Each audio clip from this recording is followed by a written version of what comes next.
Check.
Okay, so welcome everyone to the regular meeting of the San Rafael City Council for Monday, May 3rd. I'll request the city clerk to call the roll. Vice Mayor Bushy. Present. Councilmember Hill. Present. Councilmember Kurtz. Present. Councilmember Urban-Scalati. Present. Mayor Kate. Present. All are present and accounted for. I will invite the city attorney to report out on our closed session. Thank you. Good evening, Mayor Kate, members of the council, members of the community, and staff present. There was no reportable action taken in closed session this evening. Thank you, city attorney. So if you could mute Director Guerin, otherwise we're going to hear your background noise. So welcome everyone. We're meeting virtually yet again, and if you're just tuning into your first city council meeting, we have staff on the screen on purpose to both thank them and to remind our community of all the people working hard every day to have San Rafael run so beautifully. The other thing we're all familiar with these days is that every month is a awareness month of some sort, and they're all wonderful things. And personally, I love this practice as it gives us a moment to reflect on all the different aspects of our society and consider how we can be more inclusive. So a highlight of some of the important causes in May. So May is Mental Health Awareness Month, and I have asked the city clerk to put into the chat resources. We know that this past year has been brutal and there's been a lot of suffering. There are great resources out there through Marin County, and there's also a Marin Schools link for kids. So do share those as needed with your community. May is also Asian American and Pacific Islander Heritage Month. You can go to the Facebook page of the Asian American Alliance of Marin to learn about upcoming events and programs and how to participate. And May is also the Wildfire Awareness Month. City Manager Schutz will speak to an upcoming workshop in this realm in his comments, but I will offer now is an excellent time to start your own Firewise community if you haven't already, or if you aren't a part of one. And PG&E will be holding some virtual safety town halls, is what they're calling them, related to wildfire safety. So that's how they're celebrating. And I've learned there's some humor in what is celebrated each month. So I will share that May is also the month to celebrate some awesome food groups: salad, salsa, and strawberries. So if nothing else about May, you can be like, there's some good food groups you can celebrate. As we formally open tonight's meeting, we also include a land acknowledgement to reinforce our commitment to inclusivity. We acknowledge that the present day city of San Rafael is traditionally home to the Coast Miwok people, many of whom today are tribal citizens of the Federated Indians of Great Rancheria. We thank these original caretakers of the land and honor their continuing involvement in stewardship practices that benefit us all. So with that, I will turn it to the city clerk, and she will share with the public how they can participate in tonight's meeting. Thank you, Mayor Kate. At this time, I'd like to ask staff to turn their cameras off. Thank you. This meeting is being recorded and streamed live to YouTube, where viewers can comment in the live chat, or they're welcome to attend by telephone by calling 669-900-9128 and use the meeting ID 817-3692-0337#, or they can comment and watch directly through Zoom using the link that's provided on the agenda. If you're commenting over the telephone, you'll need to press *9 when Mayor Kate opens the public comment period. And once you've heard a notification that the host is inviting you to speak, you'll need to press *6 to unmute yourself. If you're commenting directly through Zoom, you'll use the raise hand button and we'll let you know when it's your turn to speak and you'll need to unmute. If you're commenting through YouTube's live chat feature, please comment and write public comment in caps in advance, and submit your comments in groups because there is a character limit on YouTube. If you've submitted comments prior to the meeting before 5 p.m., because the City Council was in closed session from 5 to 7, so any comments submitted before 5 p.m. have been published to our website and forwarded to the City Council, and the others will be read into the record at public comments. Closed captioning is also available for this meeting, and we'll be including a link to that soon on YouTube. And lastly, I'm excited to announce that we've created new ways to request Spanish interpretation and translations for all public meetings. Nearly 25% of our residents speak Spanish at home, and making it easier to access translated material and Spanish interpretation will ensure our community has equal access and opportunity to participate and have their voices heard. To request a public meeting be interpreted or documents to be translated into Spanish, you can visit www.cityofcenterfell.org/request-for-interpretation. And we'll go ahead and include that in the live chat now, which has been linked to the YouTube chat, and or you can call the city clerk's office at 415-485-3066, at least 2 business days prior to the public meeting. And request for city council meetings held on a Monday would need to be made by 8 a.m. the prior Friday. For more information, you can contact our office at 415-485-3066 or email us at city.clerk@cityofcenterfell.org. Thank you. Thank you, City Clerk. And I will add that if you didn't get all of that, you can always just go to the city website and in the search bar, put in Spanish interpretation or whatever it is you're looking for, and our fabulous website will spit out the information, the links that you need. So thank you. This is time on our agenda for open time for public expression. Anything not on our agenda this evening? Are there any comments from the public? Yeah, once again, if you are participating by telephone, please press *9 or submit your comments in the chat on YouTube. And we do have some through YouTube.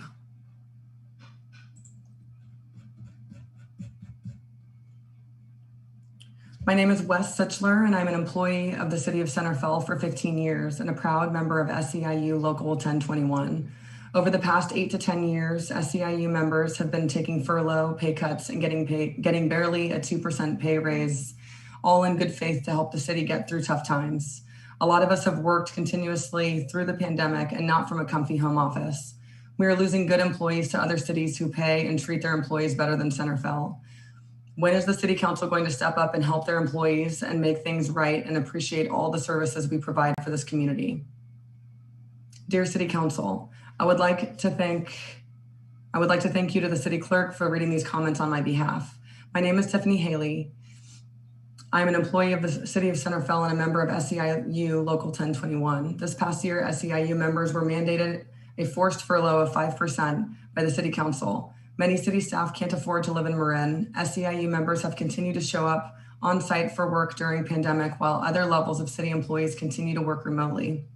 The city has continued to transfer large amounts of general fund revenues out, which makes it look like the city is broke. Please support the city employees and the community we serve. My name is Jamie Poirier. I'm an employee of the City of Centerfell and a proud member of SEIU Local 1021. This past year, the City Council mandated a forced furlough of 5% on SEIU members, cutting our pay and the services we work to provide for our community. All this time, you have been choosing to transfer huge amounts of money out of the general fund so that it looks like the city is broke. We thought we were supporting you and our community, but it seems you just don't want to pay us a livable wage. Many of us can't afford to live in Marin and know that we earn less than our counterparts across Marin and the Bay Area, yet we have continued showing up on site to work during the pandemic, even while other levels of the city continue to work remotely. Please show support for us workers and for the community we serve. Thank you. My name is Marlene Austin, and I'm an employee of the City of Centerfell and a proud member of SEIU Local 1021. This past year, the City Council mandated a forced furlough of 5% on SEIU members, cutting their pay and the services we work to provide for our community. All this time, you have been choosing to transfer huge amounts of money out of the general fund so that it looks like the city is broke. I'm sad and disappointed that the council made decisions that impacted us negatively. We thought we were supporting you and our community, but it seems that you don't want to pay us a livable wage. We earn less than our counterparts across Marin and the Bay Area, yet we have continued showing up on site and to work during the pandemic, even while other levels of the city continue to work remotely. We've been working through this pandemic, and our supervisors have made sure that we are taken care of. I'm grateful, along with other staff, for the hard work they do every day to make sure that we are taken care of. Please show support for us workers and for the community we serve. Thank you. Hello, Mayor and council members. I was told recently by the union that the City of Centerfell has concealed the true nature of current state of the city's financial situation. If this is true, I am disappointed. Negotiations are difficult for all parties, but hiding pertinent information to get an advantage in bargaining is counterproductive. It may lead to the illusion of a win in the short term, but ultimately tactics like this only erode trust. We are in a large sense defined by how we treat others. I don't believe that anyone can be one thing in one area of their life and another thing entirely in a different arena. We cannot operate with transparency and respect in some areas and not in others. We all share a common goal of making Centerville a great place to live and work, and I hope as negotiations move forward, everyone will come from a place of respect and empathy, because although trust is easy to break, it is very difficult to rebuild. Respectfully, Zachary Barron. Dear City Council, my name is Jill Takatomi. I'm a supervising librarian for the City of Centerville and a member of SEIU Local 1021. The past year, I have been incredibly proud of my colleagues at the library. We've continued to provide library materials via curbside, as well as virtual services and programs at a time when the community needs us most. To get materials into our community's hands via curbside, each item that leaves our building requires magnitudes more staff time and physical labor than during pre-pandemic times. We have been performing this work with only 2/3 of our union positions filled. Additionally, many of us have stepped up to perform emergency operations work outside our regular jobs, even though we don't have the hands to spare. We are working harder than ever before. Many of my colleagues are suffering workplace-related injuries from the physical stress of our jobs, as well as burnout and mental fatigue. When we were forced to take 5% reduction to our pay, at the cost of shutting down services to the public 13 additional days out of the year, we assumed best intent and took the city at its word that this was a necessary cutback. We recently learned that this is not the case. If the city truly values its public employees, please save your proclamation and instead ensure we are paid what we are worth in solidarity with my fellow workers. And there's some coming in right now.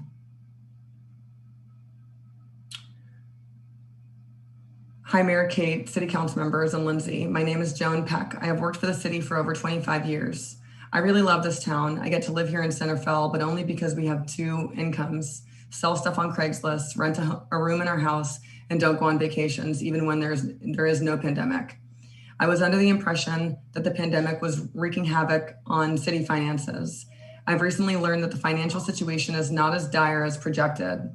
If the city has the wherewithal to make up for wages lost due to furloughs, it seems only fair. And going forward, I hope the city increases compensation packages in keeping with other similar Bay Area municipalities, so the best workers will want to come to Centerville. This is from Margaret Sawawi. When I learned that the city had the ability to halt the furloughs this past year, but chose not to do it, I felt disillusioned. If actions speak louder than words, what we've just learned is that facilities are more important than the people running them, that our economic well-being, that of our families is secondary. The city often tells us that they value us as employees and that they want Centerville to have a reputation as a great place to work. This past year, we believed that the city was in serious financial trouble and we employees wanted to do our part to help. I certainly felt that way. But when it turns out that things weren't so bad for the city, I have to ask myself, what values does this demonstrate?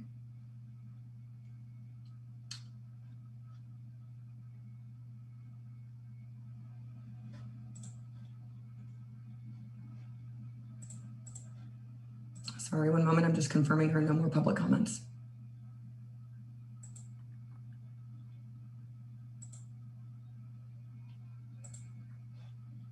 I see no more public comments. Thank you, City Clerk. And thank you to all who wrote in their comments. There is the COVID economic recovery plan that is on the website. And there is, again, you go into the search bar. The city prides itself on being transparent regarding its budget.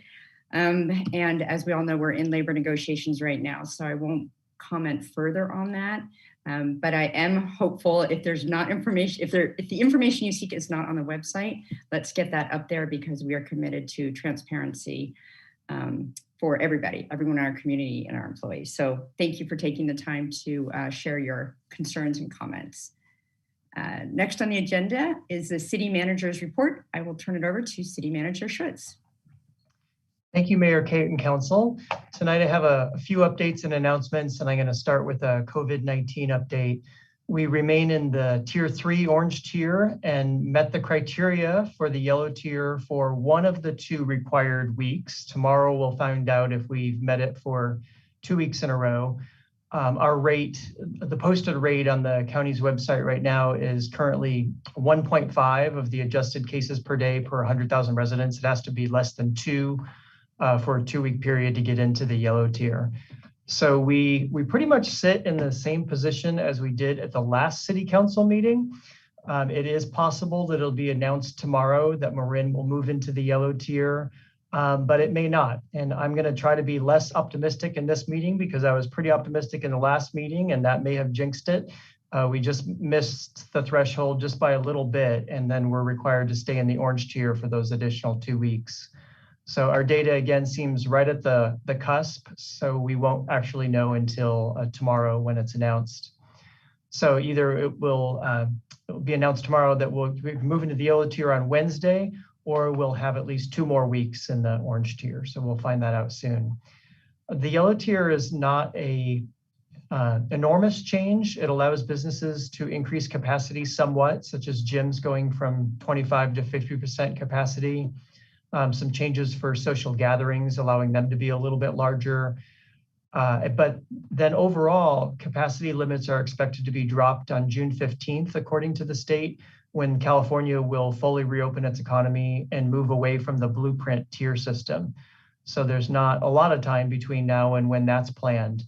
And that would take place, according to the state, as long as vaccination supply remains high and hospitalization rates remain stable and low. So we're just kind of in that interim period now where we could expect to see some time in that yellow tier before the blueprint tier system goes away. Right now, the main focus, I think, is on vaccinations. The County of Marin shows 83% of the people who have received at least 1 dose of the vaccine, and the vaccination supply is now outpacing demand in Marin, and the move to mobile units is underway rather than the really large facilities that have been used over the past few months.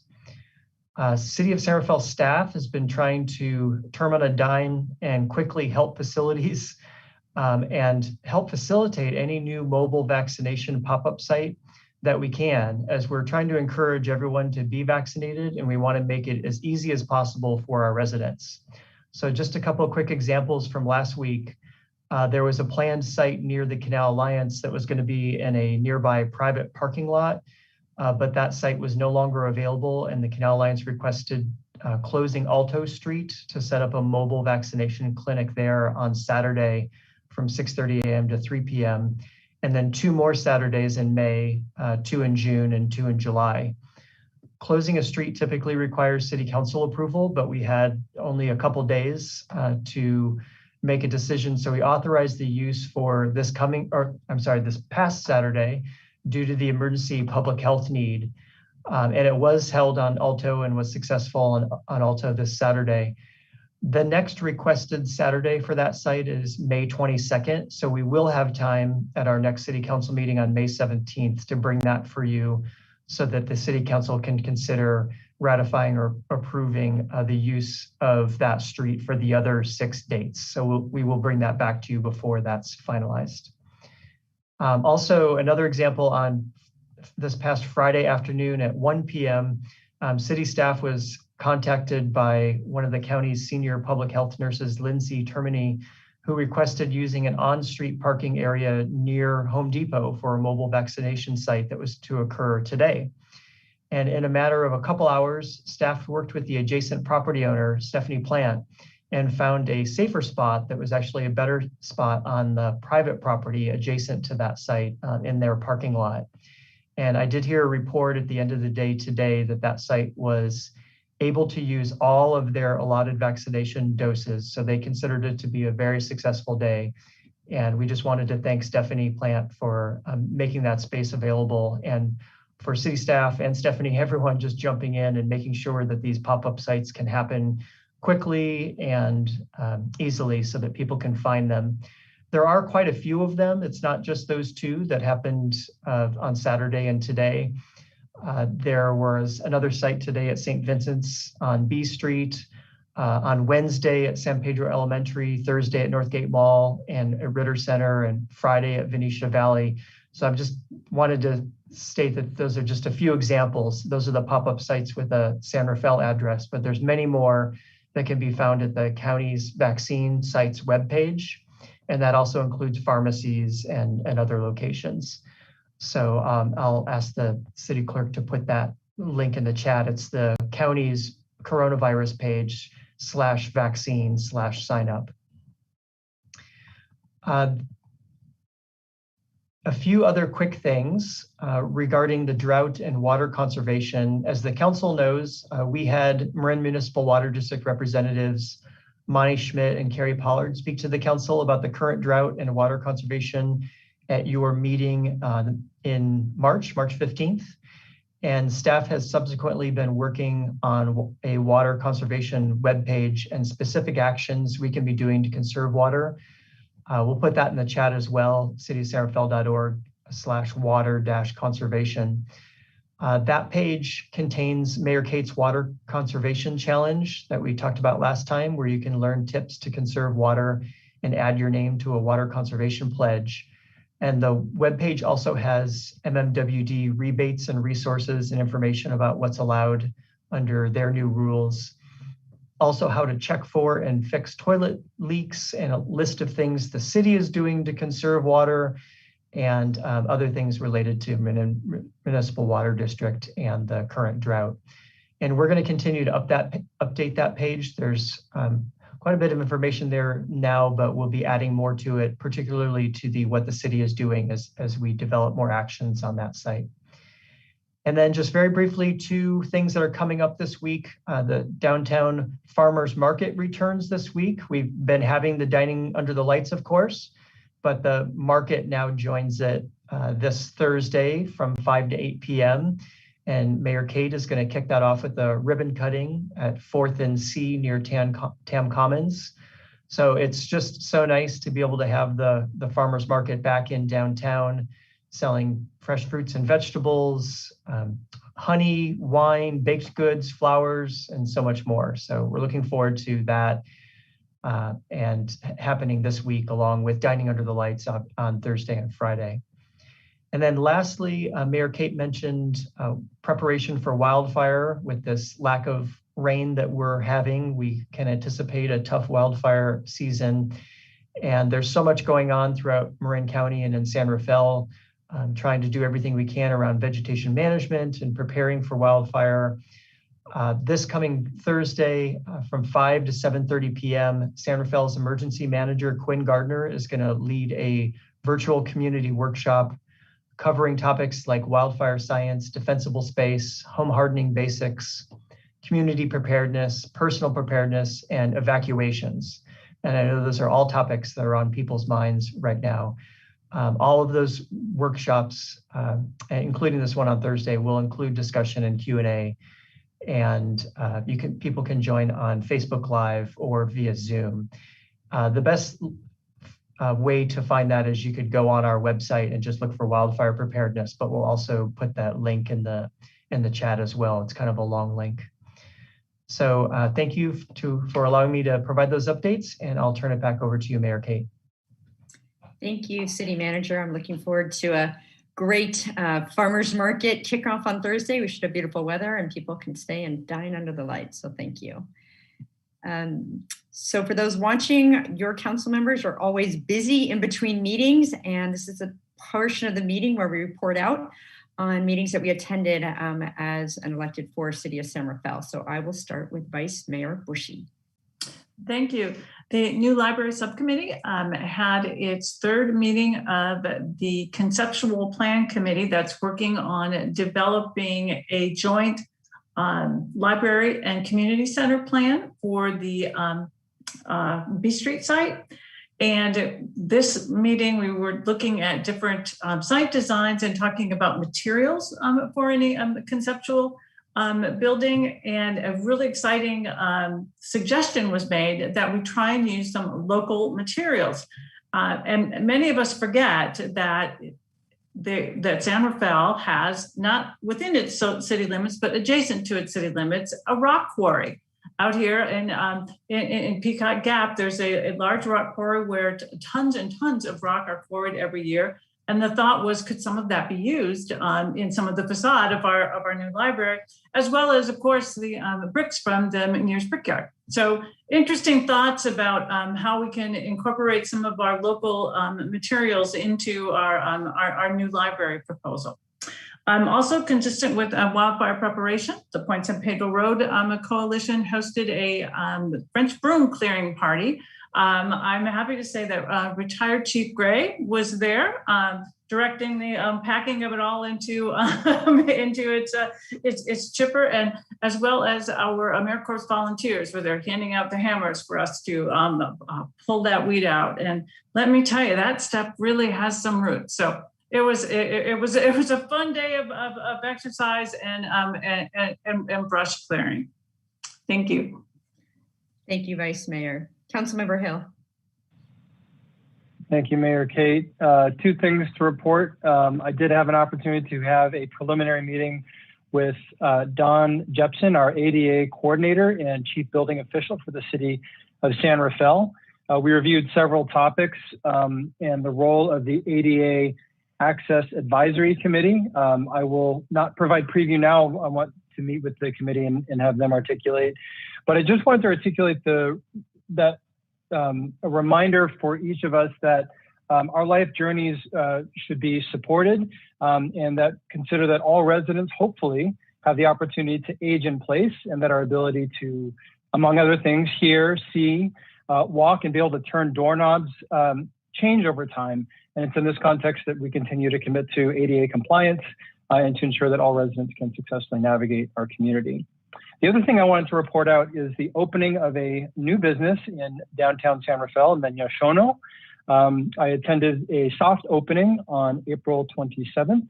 The chef, Tomoharu Shono, is bringing an approach to ramen that effectively locally sources ingredients, and they intend to update their menu quarterly. So I found that fascinating.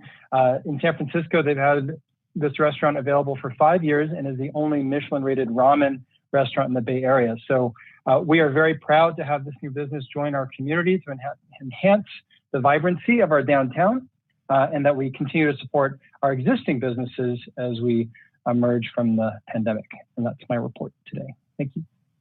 Thank you. Councilmember Kurtz. Thank you. Couple of items, number of meetings, no surprise, around homelessness.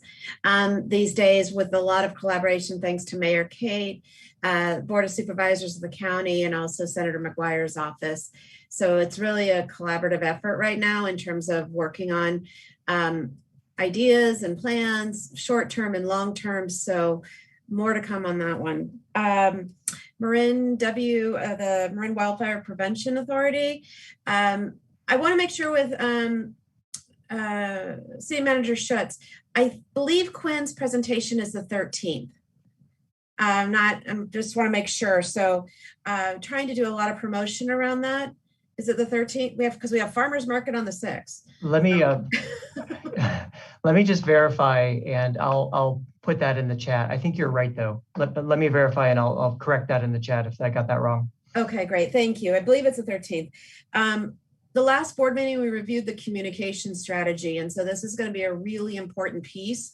And I request all the council members, as you're talking to people in the community, make sure, see if they understand or what they know about MWPA, what Fire Safe Marin, because there's a lot of terminology that's being thrown out right now in a lot of different places. And I'm finding there's a lot of confusion. Fortunately, the communication strategy is going to be addressing that. But it would be helpful to hear from you as far as your constituents in terms of your areas. What do people really know about the MWPA? And then we're also getting close to finalizing our environmental consultants, which will be very key for large projects for the CEQA reviews. So that's sort of a big milestone to get that completed. And thank you to Paul Jensen for helping me review the proposals that have come through and provide some questions. Had a great thank you, Mayor Kate, and for the staff for the goals and objectives workshop. Normally those are a lot of struggle, and it was really engaging. So that was a great conversation. And also I participated in Earth Day and with the BID group and cleaned a number of parking meters. So the thing that was great about that day was that there were so many volunteers, and thanks to Corey and all the other staff who helped bring this together, that there are a number of volunteers who just said, I wanted to show up. So that was nice. So thank you. That's it.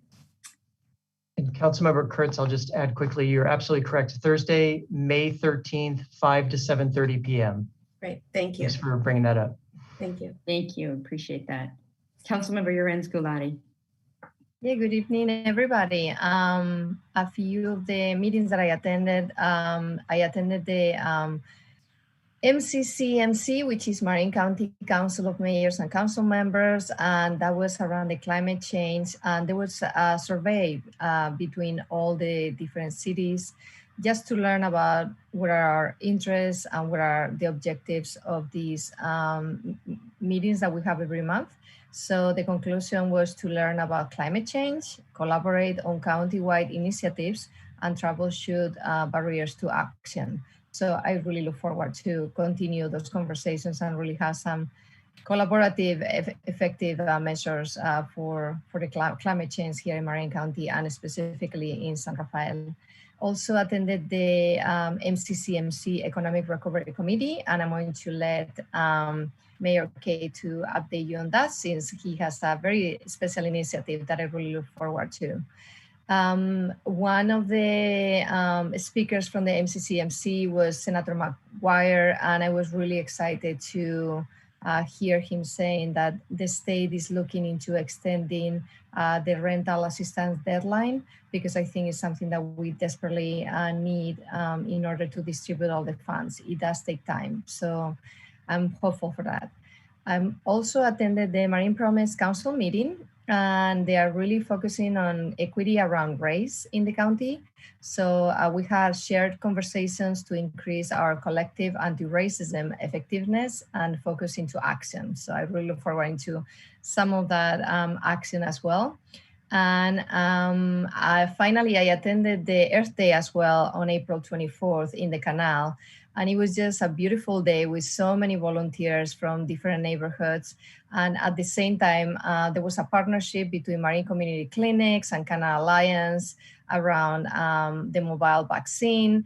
They were actually walking door to door to all the neighbors to talk about rental assistance, COVID vaccine, testing, and all the other services that they are provided. So I'm really proud of our community coming together.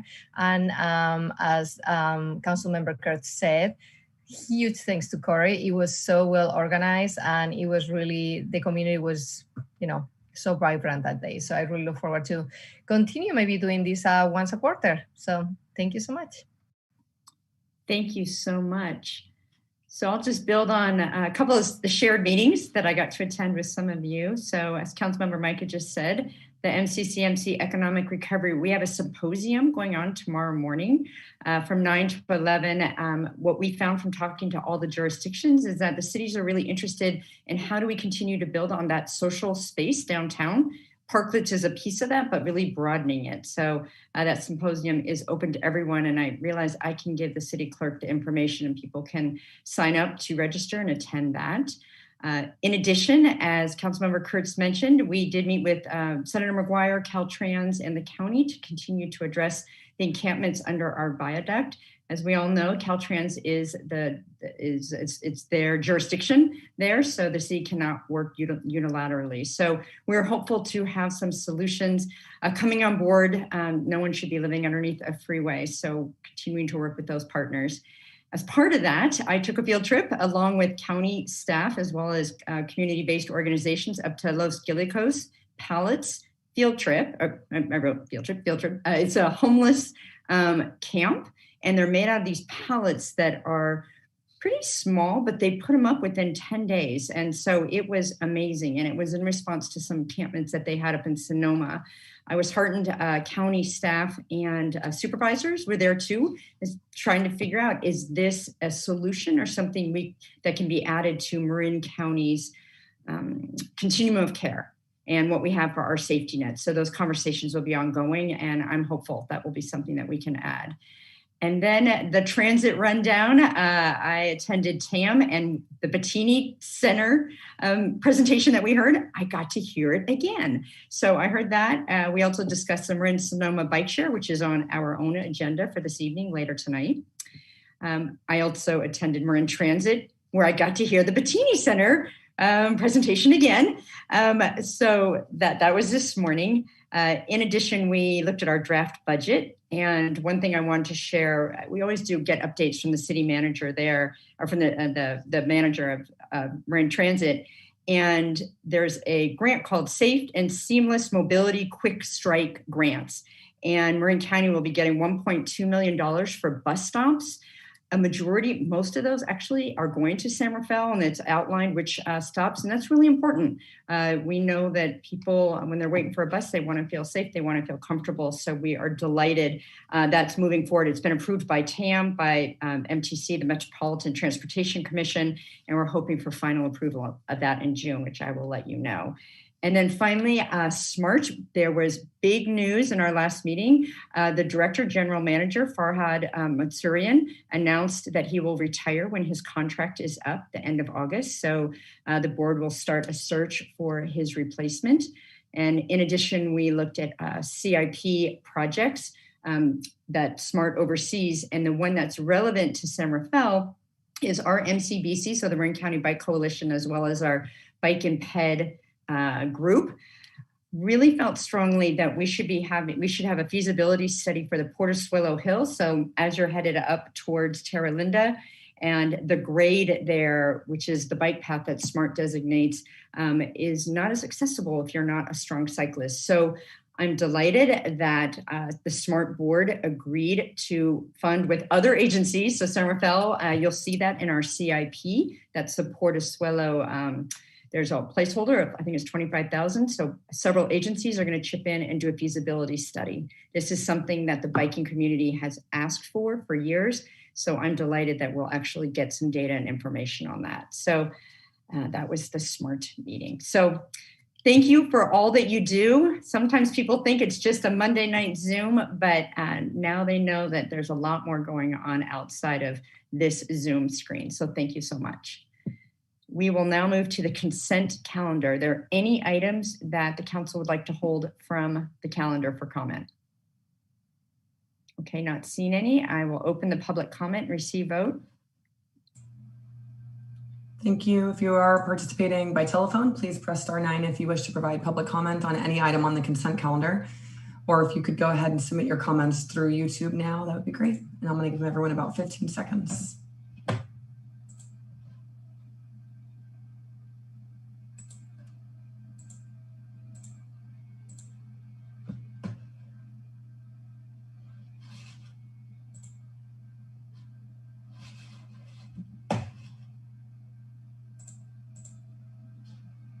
I see no public comment. Thank you, City Clerk. So I request a motion on the consent calendar. I'd like to make a motion to approve consent. Second? Okay, moved and seconded. Roll call, please. Vice Mayor Bushy. Aye. Councilmember Hill. Aye. Councilmember Kurtz. Aye. Councilmember Yoran's Galati. Aye. Mayor Kate. Aye, that motion carries 5-0. We are moving on to special presentations. And I just have to take a big sigh because the first one's a National Police Week. And this is for people that are new to City Council or new to watching our meetings. Back pre-COVID, we would all come together and we would hear stories about the incredible things that our police officers do to keep our community safe in their normal course of work. And in addition, there were usually awards that were offered. And I know Chief Spiller will speak to this after I've read the proclamation, but we're hopeful we can do that in person. So tonight it is me reading some whereases, which is a poor substitute for applauding all the men and women that serve our community every single day, 24/7. So I am going to go ahead and read the National Police Week proclamation. Whereas the Congress and President of the United States have designated May 15th, 2021 as Peace Officers Memorial Day and May 9th to 15th as National Police Week, and whereas the members of the San Rafael Police Department play an essential role in safeguarding the rights and freedoms of all those residing in or visiting San Rafael. And whereas it is important that all residents know and understand the duties, responsibilities, hazards, and sacrifices of their law enforcement agency, and that members of the police department recognize their duty to serve the people by safeguarding life and property, by protecting them against violence and disorder, by protecting the innocent against deception and the weak against oppression. And whereas the women and men of the San Rafael Police Department unceasingly provide a vital public service. Now, therefore, be it resolved that our mayor and the city council of the city of San Rafael call upon our local organizations to observe this week of May 9th to 15th as National Police Week, in which all people may join in commemorating law enforcement officers, past and present, who by their faithful and loyal devotion to their responsibilities have rendered a dedicated service to their communities, and in doing so have established for themselves an enviable and enduring reputation for preserving the rights and security of residents. Furthermore, we call upon all residents of San Rafael to recognize Saturday, May 15th, as Peace Officers Memorial Day in honor of those law enforcement officers who, through their courageous deeds, have made the ultimate sacrifice in service to their community or become disabled in the performance of duty, and let us recognize and pay respect to the survivors of our fallen heroes. So I'm honored to be able to read this, and I'm just sorry that we can't all applaud our officers. So Chief Spiller, I'll hand it to you for a few comments. Thank you, Mayor Kate and members of the council. Super grateful for the recognition of National Peace Officers Memorial Day, as well as National Police Week. So thank you very much for the recognition. As your chief, I stand with all of the men and women in the organization who serve the city of San Rafael, the men and women who wear the uniform and serve to keep this community safe and work to improve the quality of life for everybody here in our community. We're all appreciative of this recognition, and we remember those who answered this calling and gave the ultimate sacrifice. You know, this week pays special recognition to those who gave the ultimate sacrifice and lost their lives in the line of duty in the service to others. So we appreciate the recognition. Those that have chosen the path of policing have done so with a heart of service, and we all work to make a positive difference in the lives of those that we have the opportunity to serve and have the opportunity to have contact with. So Mayor Kate, members of the council, thank you very much for the recognition of National Police Week and, of course, National Police Officers Memorial Day. And thank you for your continued support of all of us here in the San Rafael Police Department. Thank you. Thank you, Chief Spiller. It's an honor. And as I said, we're going to have that award ceremony, and we are going to have that incredible council meeting once we can all gather safely. So thank you so much. I have another special presentation. May, I'm telling you, May is the happening month with all these great things to celebrate. It is also Public Service Recognition Week. And I think Carmen Valdez, our HR director, will come on to receive this proclamation. So this is also May 9th through 15th of 2021. I'll go ahead and read this. Whereas Public Service Recognition Week has been celebrated since 1985 and is a time set aside to honor the men and women who serve our nation at the federal, state, county, and local government as local government employees. And whereas public employees serve their communities in professional, compassionate, and creative ways. And whereas employees of the city of San Rafael serve the residents of our community with the highest degree of innovation, professionalism, efficiency, integrity, accountability, and commitment by working in alignment with the Together San Rafael guiding principles.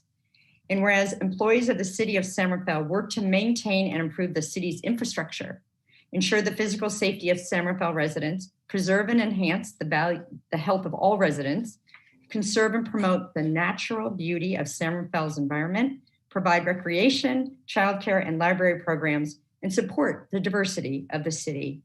And whereas our city, state, and nation are deeply indebted to these men and women who devote themselves to public service and make incredible contributions to our city's quality of life. Now therefore be it resolved that the Mayor and City Council of the City of San Rafael proclaim May 9th through 15th as Public Service Recognition Week and extend our gratitude on behalf of a thankful and supportive community to all public service workers. Thank you. Carmen, I will turn it over to you. Thank you, Mayor, Kate, and council members. I just wanted to say that public servants do amazing work, and we appreciate their willingness to dedicate their expertise and their experience. This is the week we should recognize their contributions of public service and thank them. On a personal note, I'd just like to say I've been a public servant for 28 plus years, retired in 2015, and I'm still back at it. And it's an honor and a privilege to be able to serve at this capacity. And the City of San Rafael's employees do amazing work, and they should be recognized and thanked. So thank you. Yeah, thank you, Director Valdez. And again, I'm sorry we're not all together because we often have cake when we have these proclamations, but another thing to look forward to. So thank you so much. Okay. We are now going to move to the public hearing, and the first item is a BioMarin development agreement. We have a resolution. Director Jensen, I see you. I will turn it over to you. Oh, terrific. I'm sorry there's no cake tonight, though. I really am. Good evening, Mayor Kate and City Council members. Before you tonight is the first anniversary annual review of the BioMarin and City of San Rafael Development Agreement, which was actually approved and executed last year. And by way of background, some years back, BioMarin purchased the San Rafael Corporate Center, which is the 15.5-acre campus located south of 2nd Street. And the campus was originally approved in 1998 for Fair Isaac. Fair Isaac entered into a development agreement with the city, which was a 10-year agreement, which allowed them to phase development of the campus. BioMarin purchased the San Rafael Corporate Center in 2015, and then, a few years earlier than that, and then in 2015 received city approval for a 6th office and lab building on the campus. In 2018, BioMarin purchased the former PG&E property at 999 3rd Street, which is contiguous to the San Rafael Corporate Center campus. This 3-acre site, as we all know, is vacant and was recently cleared of soil contamination. Last year, the city approved a number of planning entitlements for BioMarin to expand the campus to include this 3-acre site and to add about 200,000 square feet of R&D and lab space to this property. And what BioMarin did as part of this action is to set aside northwestern portion of the property for Vivalon and Eden Housing to develop a new senior center and affordable housing project. And the approvals that were granted not only for the BioMarin campus, but they were afforded to this housing and senior center project. The entitlements included the approval of a development agreement between the city and BioMarin. Vivalon and Eden Housing are not party to this agreement, and the agreement provides an opportunity for the city and for BioMarin to negotiate certain terms and mutual obligations to grant them the right to extend those approvals for that campus for 10 years. And there are a number of key terms and obligations in this development agreement that are outlined on pages 3 and 4 of the staff report. Because these approvals are granted for 10 years, the city's development agreement regulations require an annual review to track progress. So over this course of 10 years, you're going to be seeing an annual report. And as outlined in the staff report, a number of actions have been initiated or completed in this last year. And BioMarin has demonstrated good faith in completing the terms required for this annual review. In fact, on behalf of the Community Development Department. I'd like to thank Shar Zamanpour with BioMarin for being so diligent in completing and submitting this first report. And I'm happy to answer any questions. Thank you. Any questions of staff? No. Okay. Shar, did you want to weigh in on anything before we? Just want to say hello, Mayor Kate, council members. Thank you so much for your time, and specifically thank Paul for having stepped in and helped us with the annual report and the staff report. Really appreciate it. Thank you. Thank you so much. And I think this is the first year that we've had the report out, right? So last year it was with the previous council, this had been put in place. So I think this is the first report out. So, okay. I will open it up for public comment and have the city clerk help us out with that.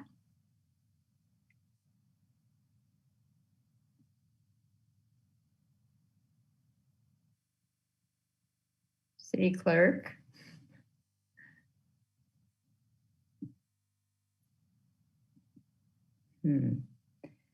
Well, let's give her a moment. If not, we can always, let's see. You'll ask the city attorney how we haven't had this issue to not be able to receive public comment during a virtual world.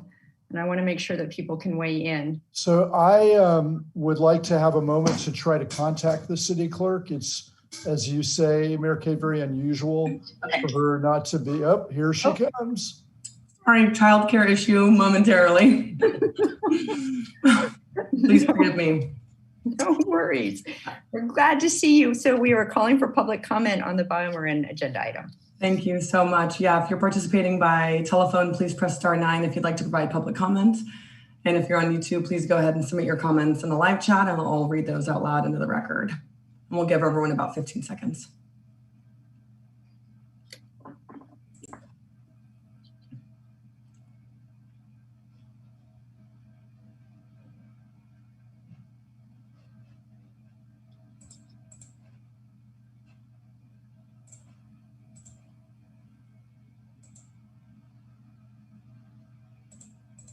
And I see no public comment. Okay, thank you. Sorry about that. Thank you. No worries. We'll close public comment and bring it back to the council, and I'll just call on each of you for any comments, and I'll start with Vice Mayor Bushy. Very pleased to see that BioMarin is shouldering all the many burdens of this agreement. We've got a long ways to go over a long period of time, and we seem to be off to a great start. So I would be voting in favor of this measure and would be delighted to make a motion when the time is right. Thank you, Vice Mayor. Councilmember Hill. I have similar words to Vice Mayor Bushy. I do think that BioMarin over the years has been a great partner to this community. So thank you for making this first report and follow through on the agreement, and looking forward to our joint future together. Thank you. Thank you. Councilmember Kurtz. I also enjoyed reading the report, and thank you, Shar, for reaching out to me early on to provide some history and background on BioMarin and the projects. So it was great to see the report and the details, and looking forward to following it along. Thank you. Councilmember Lorenz-Galati. I echo my other council members. I think we are very lucky to have BioMarin invested in San Rafael, and I cannot wait for the development. So I know it's 10 years, but let's do it. So thanks again. Thank you. And I will just underscore what everyone else has said. I was honored to be able to be a part of the Rare Disease Day that BioMarin did virtually. And they're doing incredible work in both our community and in our world. And I agree with Councilmember Lorenz-Galati. I'm thrilled that you are here in San Rafael. And as Councilmember Hill said, that you continue to partner with the city. So with that, I think Vice Mayor Bushy had made a motion. I think we'll have you read it, Vice Mayor. I move that we adopt the resolution approving the annual report as recommended by staff. I'm reading the end. I'll second. Is that sufficient, City Clerk? Do you want the whole title? Yeah, the whole, that would be great. Thank you. Here comes the title. That requires my glasses. Okay. I move that we adopt the resolution approving the first anniversary annual report for the executed development agreement ordinance 1982 between BioMarin Pharmaceutical and the City of San Rafael for the development of an expanded San Rafael Corporate Center, case number P21007. Thank you. Moved and seconded. Roll call, please, City Clerk. Vice Mayor Bushy. Aye. Councilmember Hill. Aye. Councilmember Kurtz. Aye. Councilmember Yoranz Galati. Aye. Mayor Kate. Aye, that motion carries 5-0. Thank you so much, Director Jensen and Ms. Zamapour. Thank you so much. Thank you. Okay, moving right along. The next one, the Marin History Museum lease of the Boyd Gatehouse. Director Guerin, here he is. Good evening, Council and Mayor Kate. Bill Guerin with the Public Works Department. Tonight, we're asking you to consider the introduction of an ordinance approving a lease of the Boyd House to the Marin History Museum. An ordinance is required for any lease over $5,000, so that's why we're here tonight. We'd like to introduce the ordinance to print. As you know, the Boyd Gatehouse is a small historic building. It's on the register and a very significant building in San Rafael. The Marin History Museum occupied it from 2002 until 2015, at which time they vacated the building. And we did some improvements to it, anticipating that city staff would move into the building when the Public Safety Center was constructed. We destroyed the Blue House as part of that project, relocated parking services and some other functions. So we moved city staff into the Boyd House. We all know the Public Safety Center is now occupied. The police department moved from the basement of City Hall to the Public Safety Center, freeing up a third of the City Hall building. And we moved the city staff, including economic development, the sustainability group, digital services is now in the basement as well, as parking services. And so they have fully occupied the lower level of City Hall, and the Marin History Museum, the Boyd House is available for lease again. We developed a lease agreement, we advertised it, and we had several proposals of varying types. Some childcare facilities, someone wanted to use it as a sort of a bakery kind of a function. But one of the compelling leases that came forward, proposals that came forward, was again from the Marin History Museum, with the idea of displaying history from Marin County and San Rafael in an historic building very close to City Hall. The council reviewed those proposals and agreed that the Marin History Museum was the best use of the Boyd House. And so they agreed to negotiate with the Marin History Museum, and we're here tonight with the agreement in hand, asking you to pass an ordinance to print so that we can enter in an agreement with Marin History Museum. The museum will fully cover the costs of our monthly upkeep of the building, as well as pay into a cyclical fund. So we think that's a good agreement that takes care of the building over time and doesn't let it deteriorate.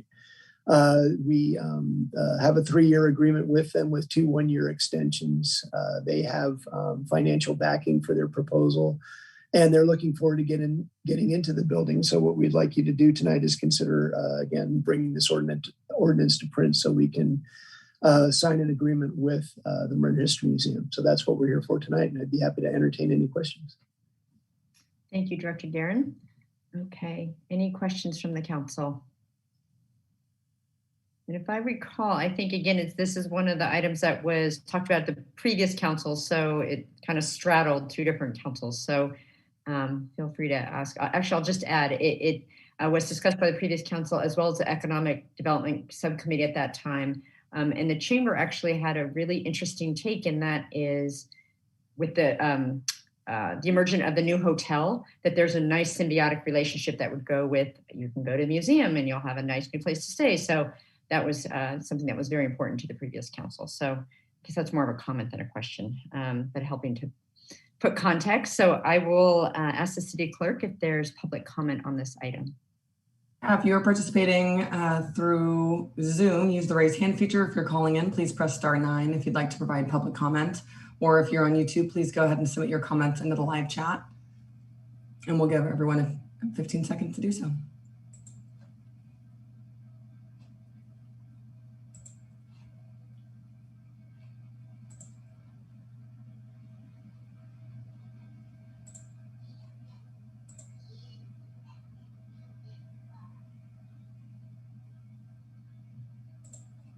I see no public comment.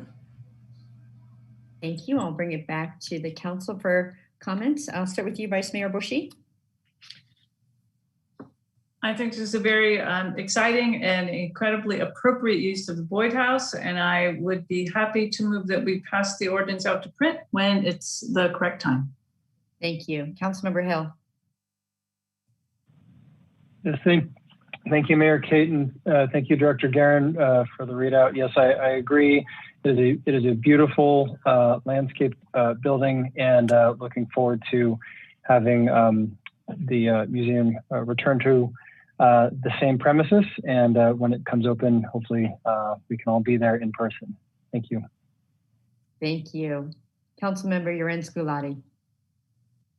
Yeah, I concur with my other council members and vice mayor. I think is the best way. I mean, getting like the history museum back into the building and actually help maintenance while they are using it, I think is amazing.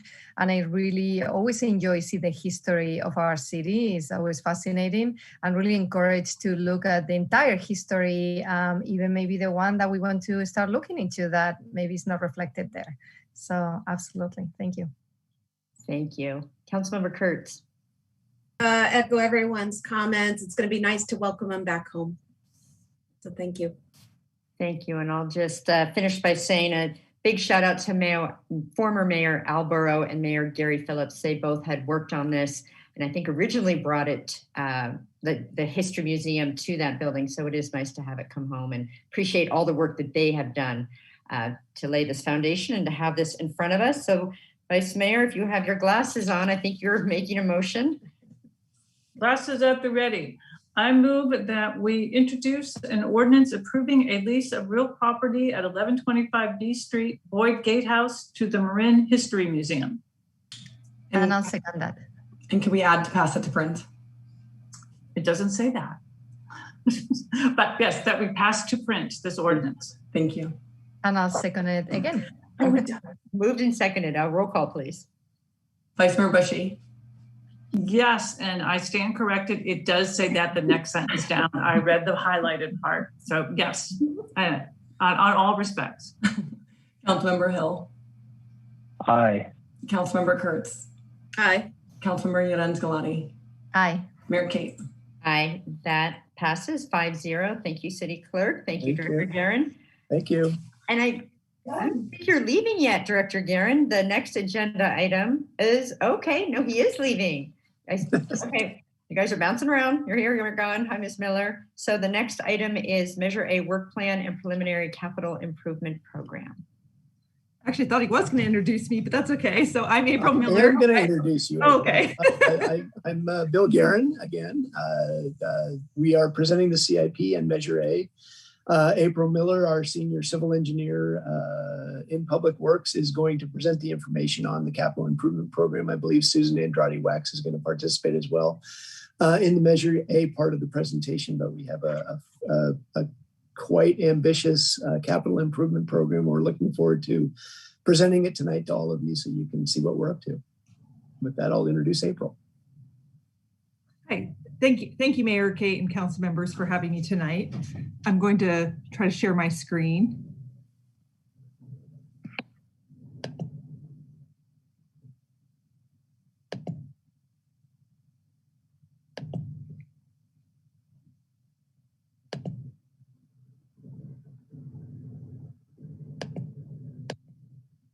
I get thumbs up if that worked.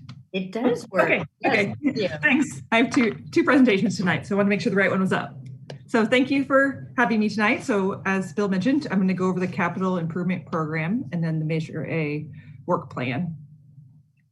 So what is the CIP document? It's a 3-year planning tool that we use to categorize and prioritize different capital projects. Each year, even if a project isn't in that fiscal year, we reassess the cost estimate to make sure our numbers are up to date, and we use it as a kind of a funding and priority for our engineering group on projects we're going to do this year. So last year, our group redid the process of how we create the CIP document. And what we did is we created a working group with different directors and departments in the city that follows the principles of San Rafael. And we got together to rank and prioritize different projects. So this is a list of the different departments that work together to put this document together. So a little about the process. So we have a list of projects that we have every year, and then we add projects to that list by the different department directors that are in charge of a specific fund type will suggest projects, or maintenance crews will suggest projects, or different staff members from the city. So it's definitely a collaboration on how we get the projects in the CIP document. So then what we do is we rate the projects, and there's 4 different categories, as you can see on my screen, and they're weighted. So for instance, health, safety, and liability we have a 35% weight to that, because we feel that if it's providing a strong contribution to public health and safety, that we want it to be ranked higher. In addition, we also look at the city liability. If it reduces city liability, that's also a priority. Then we have priority initiative. Does this project meet and align with some of the city goals, or is there strong support by the community and council? Then there's time sensitivity funds. This is really dependent on whether or not we received a grant fund for a project. Some of the grant funds have different timelines, and so we want to make sure that if we've received a grant, we don't want to lose the money. So the only time a project will get a score in this category is if we've received money from outside sources, and we want to make sure that project will get done as part in our CIP. And then we have maintain, enhance functionality, and that category is it urgent to repair this item, or for instance, is our maintenance staff spending a lot of time maintaining this? And if we did the project to replace something, would that help us? And so that's kind of where that category comes in. Next, I'm just going to go over some of the projects that are in our CIP document. We had a very busy year last year, even with the pandemic. A lot of our projects were grant funded, and they had time expirations. And although some of them might have been, extended a few months, we still had to make sure we got these projects done. So these are completed projects, or shortly after the fiscal year they'll be completed. So currently under construction is the Southern Heights Bridge. This project is actually funded through the Caltrans Bridge program, which is pretty much a grant fund for this project. So it's a one lane bridge that is being replaced in the Southern Heights neighborhood. Next, we have the 3rd and Heatherton intersection. This project was actually completed right around the start of the fiscal year. And this project, we realigned the crosswalks at this intersection to provide safer crossings for pedestrians at the transit center. Next is the Francisco Boulevard West multi-use path project. This project was what actually completed the bike path from downtown to the cities to the south in Marin. And also, as part of this project, we built a 2-way cycle track in one of the vehicle lanes. This removed, we had a right turn that used to go from Francisco Boulevard West onto 2nd Street, and cars would get stuck on the railroad tracks. So this is, with this project, not only did we improve the bikes and pedestrians, we also improved vehicle safety on the railroad tracks. Next up is the Francisco Boulevard East sidewalk job. This project is in the final stage of construction, and we're hoping to be done just about at the end of this fiscal year, at the end of June. This project, which parallels the highway, what we did is we widened the sidewalk to allow bikes and peds to ride on the sidewalk along this area. This project's been around for a long time, so we're very excited to see it come to completion. We get 2 slides because we had a lot that we accomplished this year. So Smith Ranch Road resurfacing, another project that was, we received a lot of comments about it, a lot of comments about it that people wanted it to be done. So yeah, we paved underneath the highway there, and that process we had to work with Caltrans to get all of our permitting, which took several years. So the next project that's in line there is actually Kaiser's installing a traffic signal at Los Gamos. So the whole area through here will soon be freshly paved. So last year, as part of the public safety Center project, there was a few things that the city needed to do around town. A couple of those were, we need to convert C and D Street to allow emergency vehicles to go in both directions around the Public Safety Center. And then also we decided that we were going to do a resurfacing project for the streets around the Public Safety Center. And we did a slurry seal project of Fifth Avenue all the way to the cemetery. Another big project was the downtown traffic signal modernization. This is part of the IDEA grant, where we did different traffic signal upgrades, as well as adding cameras to increase our technology in downtown. All right, so now we're gonna talk about upcoming construction projects. Later tonight, I will discuss the 3rd Street Rehabilitation and Safety Project, which is anticipated to go out to construction later this year. The Canal Neighborhood Project actually was approved as part of the consent calendar tonight, so we will be going into construction shortly. That project is redoing several different intersections in the Canal neighborhood and around San Rafael High School.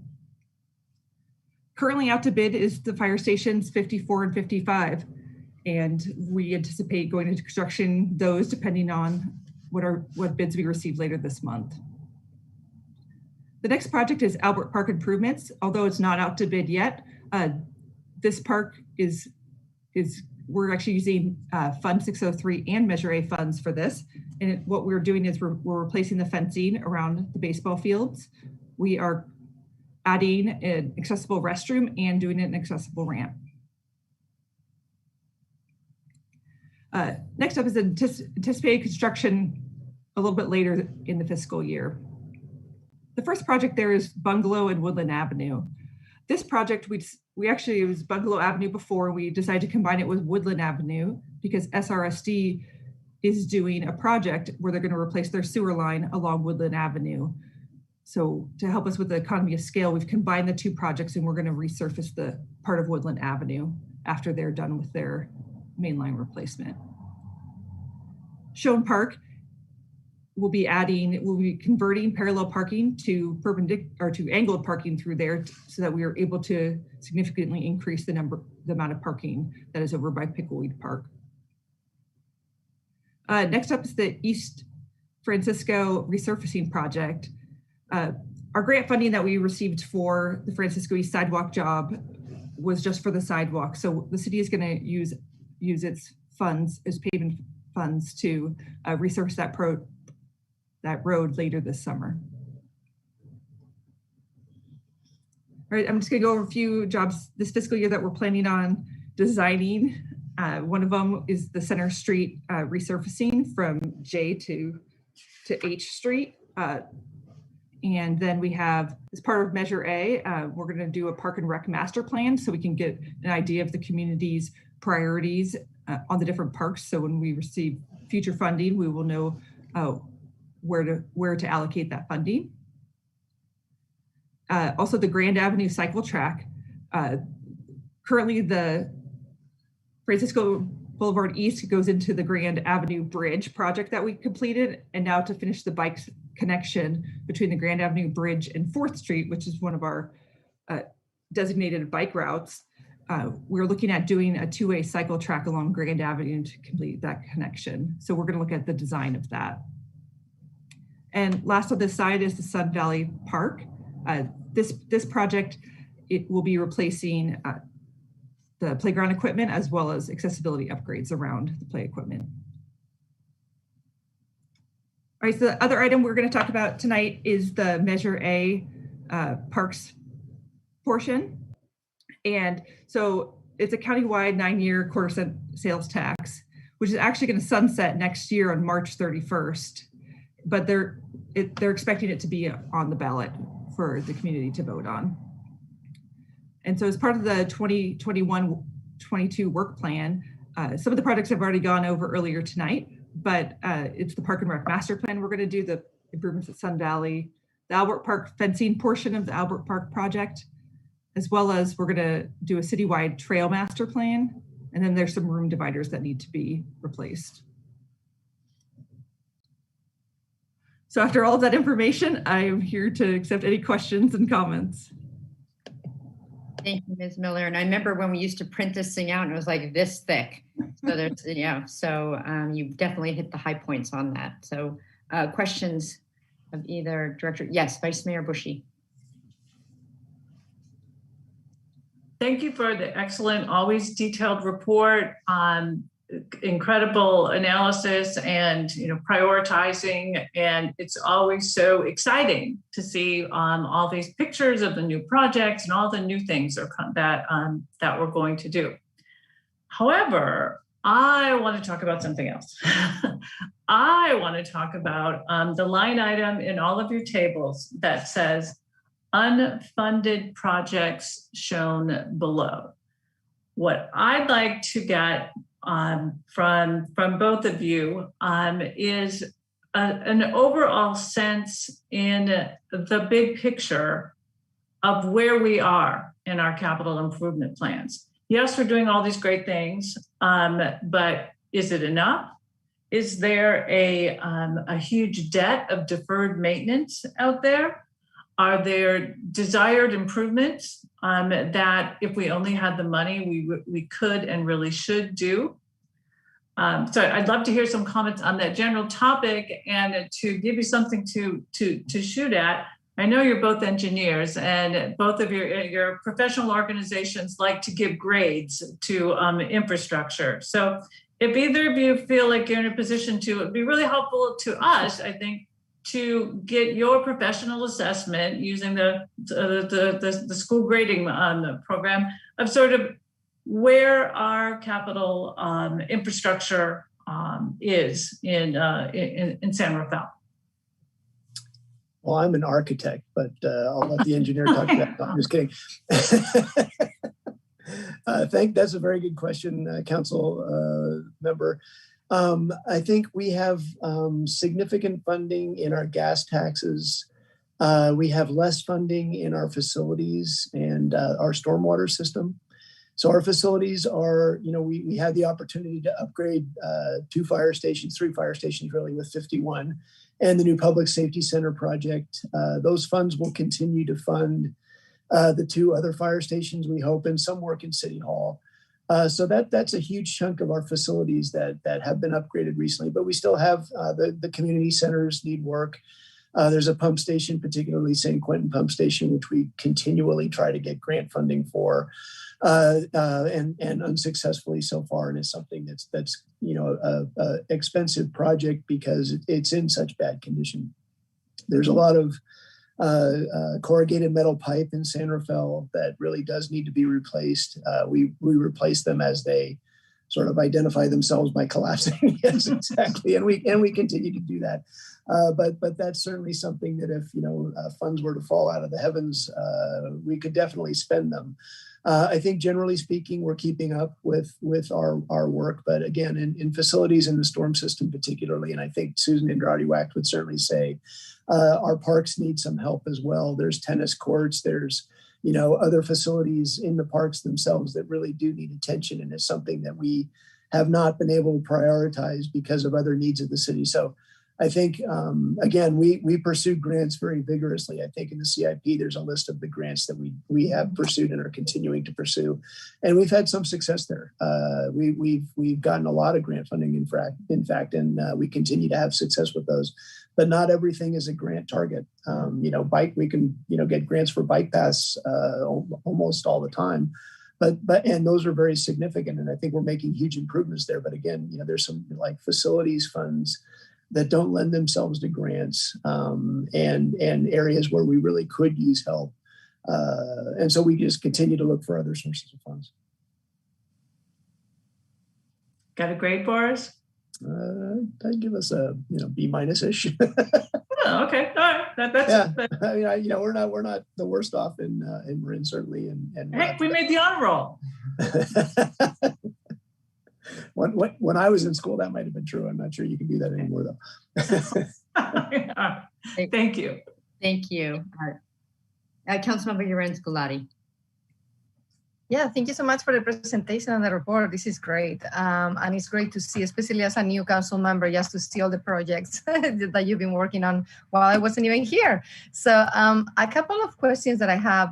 The first one, and I was just driving the other day, and I was just thinking about, Francisco Boulevard with the new sidewalk. It's so nice to see actually like a wider sidewalk. But and I don't know if it's too late, but I was thinking about the lighting. It's kind of like in the middle of the sidewalk. So I was just thinking, gosh, I wish they will move it one way or another one, especially for people that they are biking. Every time I bike and I see a light, I kind of like get nervous. So is that something, is it too late? Is there a specific reason why it's in the middle? There's no specific reason why it's in the middle. The SMART put those lights in. Some of them were in place before that even. When they put the sidewalk down, the original project, I assume you're talking about Francisco Boulevard West or East? Actually, I'm talking about to the one in the canal, the east. Those lights, they're a lot of them do exist, and you're right, they're kind of a little bit in the way. It's extremely expensive to relocate those lights, and we thought the money would be better spent in other places on that project. But some of them are in the way. We got some of them out of the way, but definitely the foundations and the work that goes into putting those lights in place is extremely expensive. And we chose to spend the dollars on the other improvements that we're making there, including stormwater improvements. Some of the traffic signals are going to be upgraded at Medway, and the sidewalk itself, obviously. Mm-hmm. Yeah, because I know there's still like a few of them that I know they are not finished yet. So I will, encourage you to look into those. I know it's towards the end, around Toyota, but as I mentioned, like if you're walking, it's fine, or as long as you're not holding hands. But if you're biking, I think it will be much smoother, if it's possible, whatever is left. The other one that I wanted to advocate is for the future is I know that I've been approached by having a bridge connecting the canal with Montecito. So that's something that I would love to see, funding plans. And I think that will help with safety. It will help with equity. I mean, it will have like tremendous impact, especially, kids going to high school or like families going to be able to go to Trader Joe's. So that's in my wish list, top wish list. Hopefully sometimes. Yeah. Councilmember, interestingly, we applied for an ATP grant there this year, and we didn't get the funding. But we sort of had positioned ourselves to create interest with Congressman Huffman's office, and they asked for, for lack of a better word, a list of earmarks that they might put forward, and we asked for the engineering design funds, environmental and design funds for that. And it did make his list. And just today, Senator Feinstein asked for similar information with a very tight deadline. But we're gonna get that in as well. So we may in fact, fingers crossed, but we may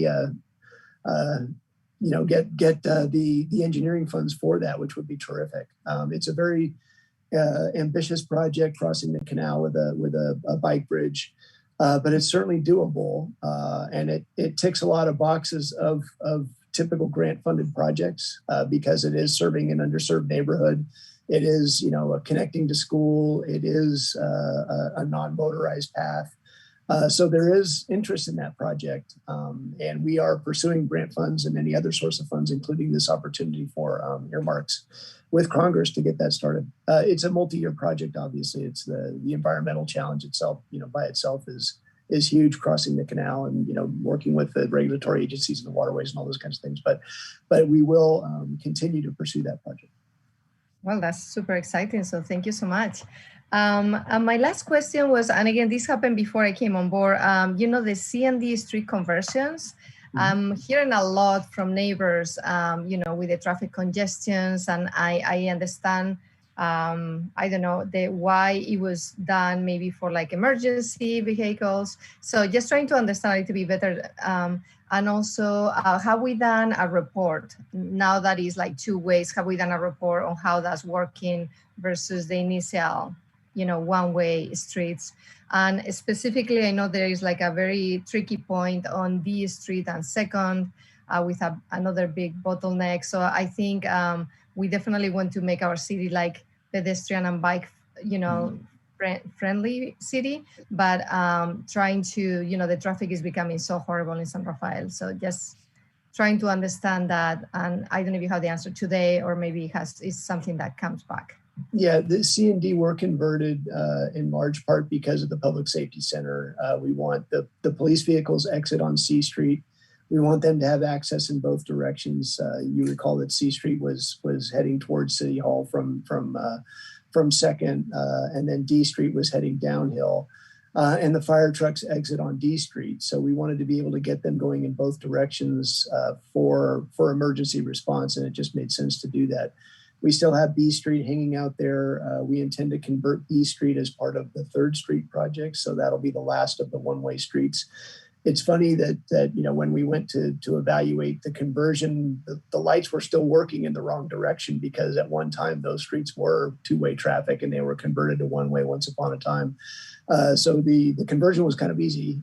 I don't know that we have done any follow-up analysis. I saw Rafat's camera come on a second ago, and I think Lauren might be on the phone as well. If they can answer the question, that would be great. If not, we'll get an answer back to you. I'll be happy to jump in. Good evening, Mayor Kate, members of the City Council. I think the conversion of C and D to a two-way has great advantage to the uniformity of the pedestrians. I mean, it adds to the safety. I don't think it took any of the safety element. It really improved safety. In terms of circulation, we have a major technology advancement, and our ability to evaluate the signal performance in the downtown makes it very easy to do quick studies. So we will be happy to do a study about the delay, about the operation. Actually, we have what we call high resolution data, where we can really get into the delays at different times and be able to create reports and actually count all modes of travel, pedestrian, bicycle, and vehicle. So we also had added a tool to collect safety information and collision history, and it would be very easy to do a quick analysis of before and after. Funny you asked this question, Councilmember Micah, because we have a meeting scheduled for this week, actually, to walk all of the crossings and take a look at it from a pedestrian point of view, from a circulation point of view, and from parking accessibility point of view. Because the one-way street system has been in operation for many years, the change and certain elements that were added in terms of prohibiting parking, pedestrian flow, we want to make sure that we make the final tweak to those elements, and we will be doing that this week. Thanks, Rafat. Okay, great. I love to hear that, because I'm thinking and I love to walk in downtown. I also drive through downtown, and for example, going on this street, taking a left on Second. In the past, there was no traffic coming in, so everybody will go in. Now there is there's not a left. If we could make it 2 lanes, then you have the left lane staying, and then the one cruising over D Street going, to Gerstle Park. But I have experienced a big bottleneck. So I'm happy to hear that you're going to maybe have some studies and understanding, the pedestrian, the biking, but also the traffic, because I think that's also very important. And I'm very familiar actually with that, because I used to own a restaurant right on C Street, on 4th and C. So before we start going into one ways for B Street, I would really like to make sure that, is the right thing to do. Like if we have done it, like we are evaluating after that still works, you know. And then I like the details as well that you're mentioning. For example, there used to be like a place to drop off your mail. What is that? What is D Street and third and D, yeah. And that was removed, so maybe that could be located inside the parking lot for people with disabilities to be able to put the mail in there, you know. So little things that for us, maybe they are little, but for some people, like for example, that one people with disabilities, it has a big impact. So just to see how, after we have done something, if it's as great as we thought it would be, or if maybe we need to do some tweaking. It is very interesting. The post office drop was a huge issue for people. And we did suggest to the Postal Service that they locate their mailboxes on their property so people could drive through their parking lot and drop mail.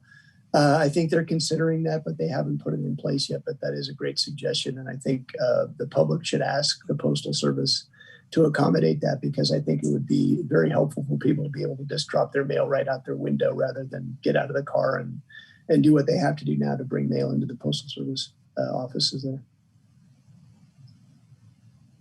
Thank you. Councilmember Kurtz. Oh, and then we'll go to you, Councilmember Hill. Great. Thank you for the report. And I love the listing of the project and the ranking system. Is the expectation with this report that, assuming all funding comes through and the plans, that these projects would be undertaken for next year? Okay. And so are there other projects that didn't make the cut? Is there all the unfunded projects are the ones that didn't make the cut? Right. Okay. So we have a long list of projects. That was Councilmember Bushy's question. All the projects listed below the line are the ones that we could not fund with the funds available. And again, this is a 3-year rolling plan. So we intend to show projects going into construction, then projects going into design, and projects, you know, in the planning stages. So the idea of capturing those projects on the list is to keep them top on our mind and look for ways to fund them in future years. Right. And will those projects then be worked on in priority order based on the ranking, or as resources and time become available? More resources and time. I think April addressed the comment about grant funding and the need to prioritize projects based on the expiration of funds. So we will certainly focus on those. And so there's a combination of things that we'll do, but our intention is to get to the projects on the list that have funding in this capital improvement project this year. Great. And lastly, I would just like to, I'm really glad we're undertaking the Parks and Rec Parks plan, master plan. I think that's a really great opportunity for everyone to learn where all the parks are. Some of these, they all of a sudden they pop up, and I didn't realize there was a park there.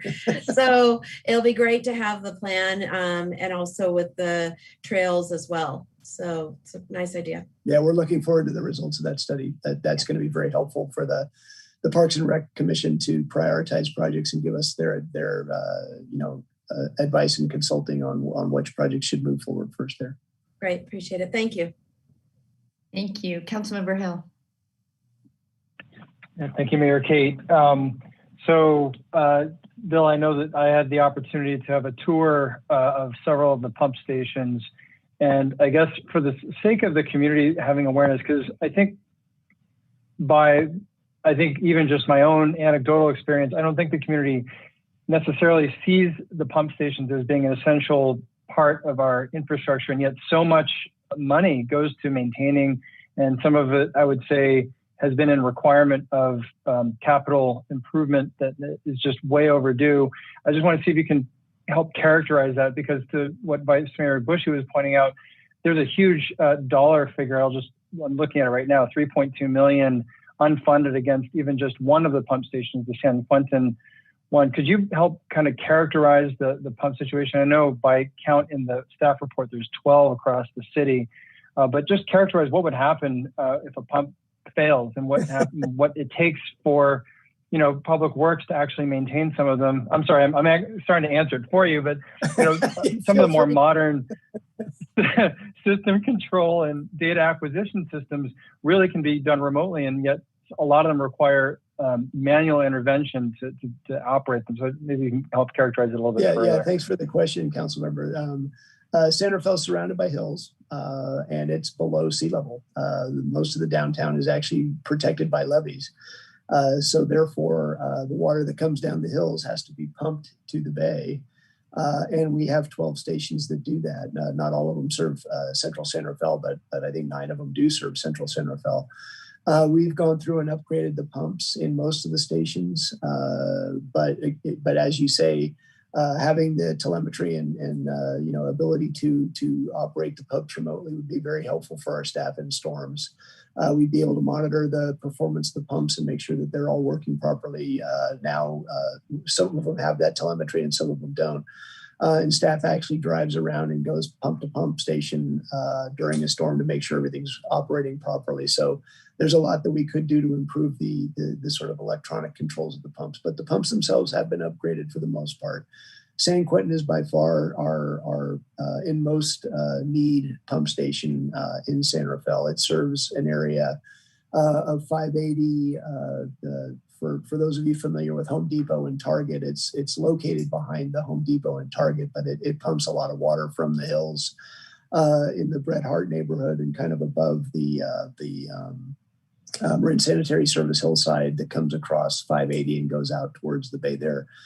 So 580 would flood if, in fact, that pump station went down. We have redundancy in our pump stations. We have multiple pumps, and not all of them need to operate in order to efficiently get the water out. But if one of them fails, then sort of not panic sets in, but we get very nervous when one of the pumps gets clogged or gets damaged in some way. And in fact, they do get damaged.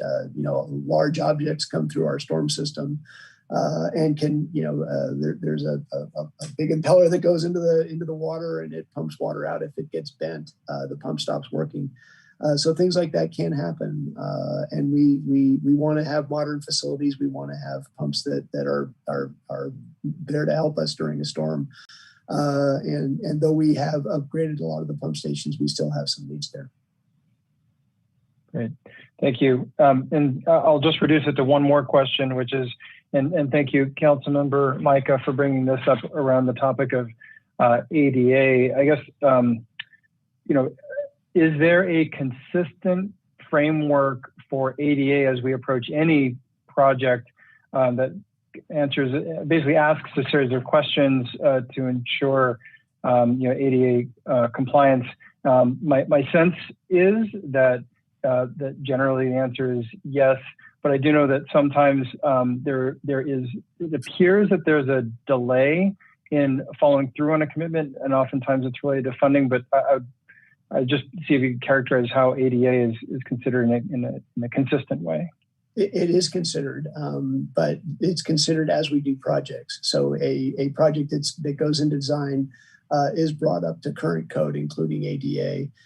We don't have as much of a program across the city to do ADA upgrades. We were involved in a lawsuit with the Department of Justice years back.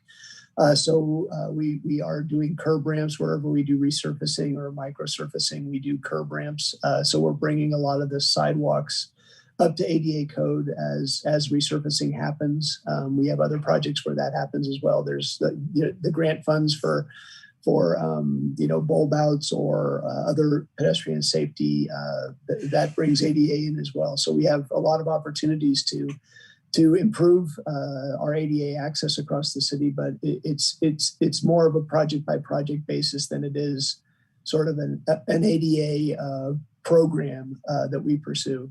Obviously, all the new facilities that we put in place are completely ADA accessible, and we continue to work through those things as needs are identified. We have opportunities to do some improvements on a small scale, but then as projects go forward, we do ADA upgrades on all of them.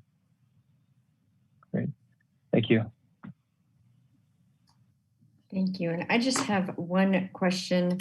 A couple of years ago, we had worked to figure out funding or what the feasibility of changing the pickleweed soccer fields from grass to turf.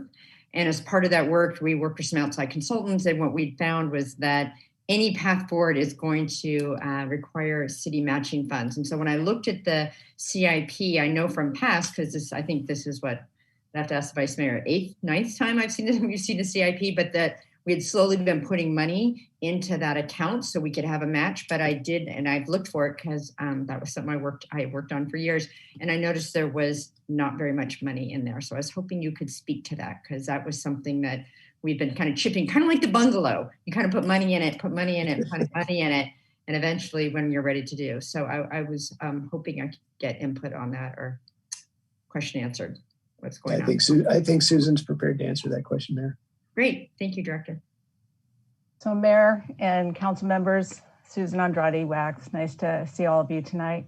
Thank you for the question. You've got a great memory. In fiscal year 15, 16, and 17, we did set aside $25,000 a year to go towards that project in the anticipation that it would require any kind of grant funding might require a city match. So what's unusual about Measure A, and I want to give a little bit more context to this. In the 8 years that we've had this process, for 6 years of it, Measure A funding was shared between park improvements, park maintenance, open space, preservation, and security. So it was shared between PD, fire, public works, and obviously recreation. So until year 7, it was shared among all those different departments. So as money was set aside for different projects, to be honest, less than a third of it was used for project or park improvement projects.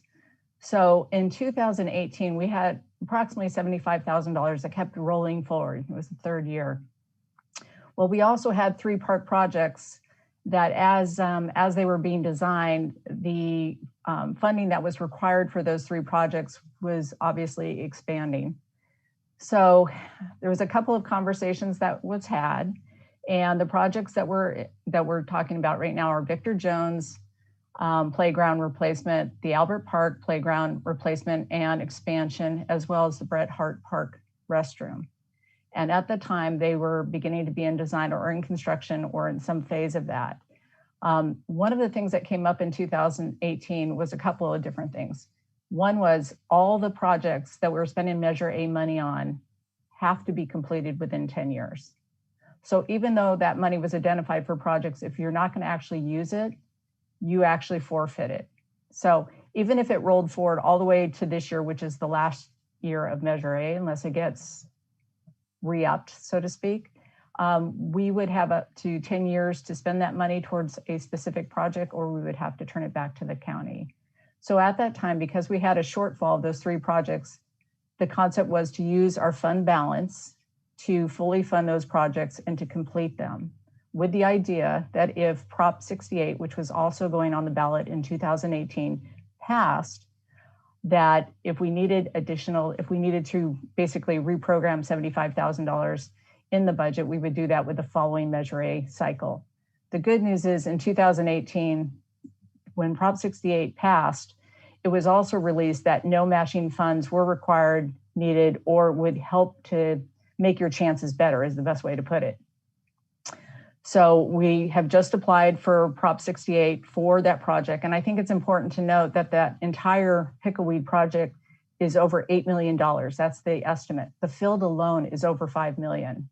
So even going the way we were going, we wouldn't quite chip away at enough by the time that money had to be spent. So that's the short of where that money is. If we do not receive Prop 68 funding through this grant cycle, which is the final cycle, then the City Council might redirect us to, if Measure A passes again, to put significant money aside for that. But it's important to note that we receive about $400,000 to $500,000 a year. Last year was about $365,000. So if Measure A gets voted and passes again, and there's a 10-year cycle, it would literally take all of our allocation every year for all 10 years in order to fund that. And that's given the fact that that project doesn't go up, doesn't escalate in price. So as you know, Vice Mayor Bushy mentioned, how many projects need funding and, what shape are we in? There's a lot of competing priorities, and a lot of the money that's being used currently when we talk about the park recreation master plan, that actually includes an ADA assessment of all the parks and recreation facilities, which we're required to do. The Measure A project list also includes a trails master plan that we don't have. And those two projects are so important in so many ways, but they also allow the city to apply for grants because they identify what our infrastructure needs are and what the estimates are for those different projects. And so then we can apply for whether it's a trail grant or if it's a infrastructure improvement. So those are extremely important. The other money that's being utilized right now, like Albert Park, the majority of that funding is being used for either safety, which is fencing to make sure we don't have foul balls going over and injuring people or cars, but also ADA improvements to the Albert Park Stadium by providing ADA restrooms and a ramp. That facility is a little older than me. It's 70 years old and it obviously doesn't meet code. So a lot of the funding in Measure A right now is addressing ADA and safety concerns of all of our facilities. Mayor Kate, could I add on to that really briefly? I appreciated Director Andrade Wax's history on that because it was better than my memory, and I remember those things happening in those past years. And the Prop 68 not requiring a local match. But even if we get into a situation where a local match is required, I think we could come up with those funds, like the amount of funds that we would have set aside either through our Parkland Dedication Special Fund or American Rescue Plan kind of funds. So I'm optimistic that if we do need some sort of local match, we'll be able to come up with that. I did want to add one other thing. Of that 75,000, 20,000 has been earmarked to be used for pickleweed, which we have used. You'll probably see it in the report that it's identified of what money has been spent to date, but that was to hire an architect to do the conceptual design analysis to apply for the grant. So not all 75,000 was allocated to different projects. 20,000 of it was earmarked for the pickleweed field conversion and park enhancement in order for us to apply for the competitive grant process. Yeah, no, I appreciate the update. I know when we did the work and we worked through Park and Rec, I think it was before you were here, Director, we worked with PRG. I mean, we worked with a lot of other agencies to get information. We talked to both the Assembly members' office, we talked to the state senator, and so we were told very clearly at that time that city matching was needed. So I appreciate that things have changed. I also want to appreciate that the residents that are around the pickleweed might not have other recreational opportunities. So I'm always going to be bringing that forward when we prioritize. I don't know how it fits in the priority lens that we already talked about. And I do understand that some of that will come out, or hopefully that will all come out in the Park and Rec plan.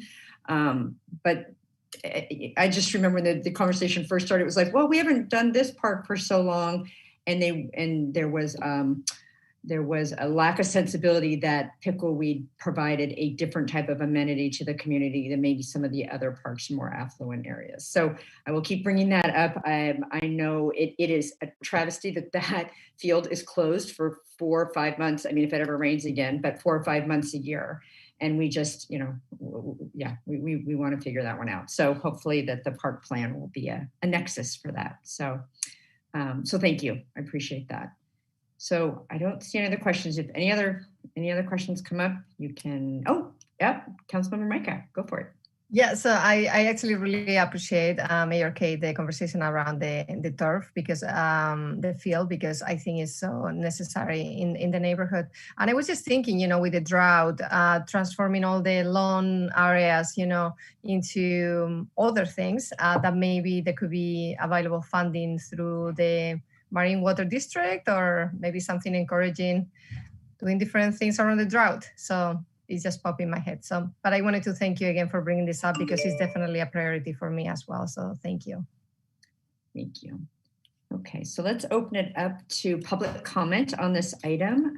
City Clerk Lara, there she is. To comment on Zoom, please use the raise hand feature. And if you're commenting on the phone, please press *9. And if you're commenting on YouTube, please submit your comments now and say public comment in advance.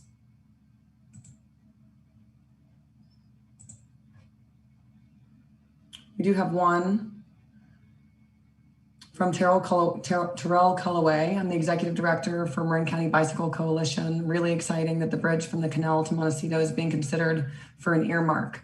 Great project that we fully endorse.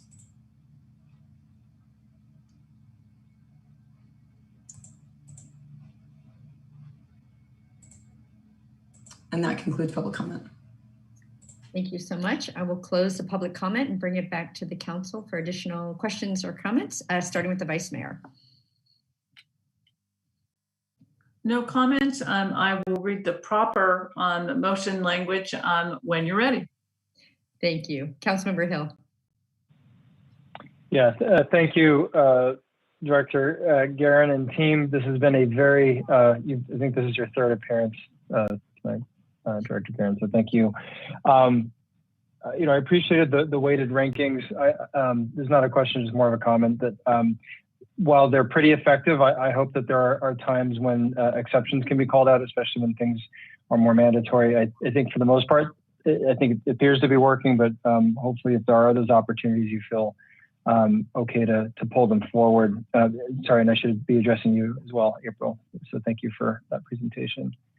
And then just the other comment is on traffic congestion. I appreciated the response to that. I think anecdotally from engaging with community, there is beyond just hopefully the data kind of backs this up, but that there's an opportunity to find a way to remove perceived congestion, or I think people are experiencing it as real. So hopefully that it does yield and align to that perception, and that we can do something. Otherwise, I look forward to saying yes to this motion. Thank you, Councilmember. Councilmember Micah. Yes, again, thank you. And I had a lot of questions. I really appreciate you all addressing all of them. And like Councilmember Hill mentioned, I really look forward to those reports and see what we find, if it's working out or if maybe we need to tweak some things. And I will encourage this week, I'm really happy to hear that you're going to have like a little excursion. So I encourage you to, in addition to walking, to also get in the car and just trying to go around San Rafael around 5 o'clock and, just to see, make sure like if there are lights that we can tweak or if there are lanes that we can do like left lanes, things like that, that I'm sure that you can, figure out, but I look forward to that report. Thank you so much. Thank you. Councilmember Kurtz. Yeah, thank you, Director Guerin and April. It was really great to see the whole report. And Susan for the Parks and Rec piece as well. We're glad we had the discussion about the Pickleweed Park and the soccer fields there, because that does come up quite a bit. So appreciate that update there as well. But thank you and look forward to moving this forward. And does it really have to be 3 years? I wish they could all be done tomorrow, but appreciate the work that's going in from everyone to support these projects. Yeah, I agree. Thank you, Councilmember. I know when Vice Mayor Bushy and I first got on the council, the CIP actually didn't do the rolling 3 years. And that was a big change, really looking at how to prioritize. So I think to what we were presented tonight, it's very clear. It shows priority, people can react to it, and it's a huge amount of work. So thank you to everyone at DPW who brought this document forward. It is, again, more high quality reports and information coming from our team. So thank you so much. Thank you for saying that. Absolutely. Okay, Vice Mayor's putting on her glasses. She's getting serious. Let's see. I'm ready to go. I'm going to read the right things this time, Lindsay. Okay. I move that we adopt a resolution approving the Measure A work plan for fiscal year 2021 to 2022. Thank you. And there's also an accept report action as well. I see that. I'm going to read that next. Oh, perfect. Okay, so we'll go ahead. I'm learning. So is the motion correct as read? That's correct. You can break it up in two. Okay. Is there a second? I second. Moved and seconded to adopt the resolution, I guess. Vice Mayor Bushy. Aye. Councilmember Hill. Aye. Councilmember Kurtz. Aye. Councilmember Urans-Galati. Aye. Mayor Kate. Aye, that motion carries 5-0. So there's a second part, Vice Mayor. Here comes the second motion. I move that we accept the informational report regarding the preliminary 3-year capital improvement program for fiscal year 20 21 through 2022. Oh, I'm sorry, fiscal year 21-22 through fiscal year 23-24, and provide direction to staff. I'll second that. Okay, moved and seconded. Roll call, please. Vice Mayor Bushy. Aye. Councilmember Hill. Aye. Councilmember Kurtz. Aye. Councilmember Yaranzgalati. Aye. Mayor Kate. Aye, that motion carries 5-0. And thank you for reading that exactly. We want to make sure that we are dotting our I's and crossing our T's. So people who are watching online, that is what we are doing when we are so careful about the resolution. So, okay, I don't know, Director Guerin, are you still on? April, are you still on? It's the next item is the Marin-Sonoma Bike Share Program. We're going to slip Lauren into the proceedings, and then April will be back a little later for the 3rd Street project. Okay. Thank you, Council and Mayor Bill Guerin again. We have a great opportunity to have bike share in Marin County. Lauren Davini, our traffic engineer, has been championing this effort with TAM. Scott McDonald is here as well from TAM, who's going to help us make sure we understand what's being proposed. But this is a bike share throughout Marin County by Bolt that TAM has been working with, and this is an opportunity for you to understand what's being proposed and get your feedback on the proposal. So I'll leave this to Lauren to present the information for us tonight. Thank you for the introduction. Good evening, Mayor Kate and council members. I'm going to jump right into this. I need to screen share.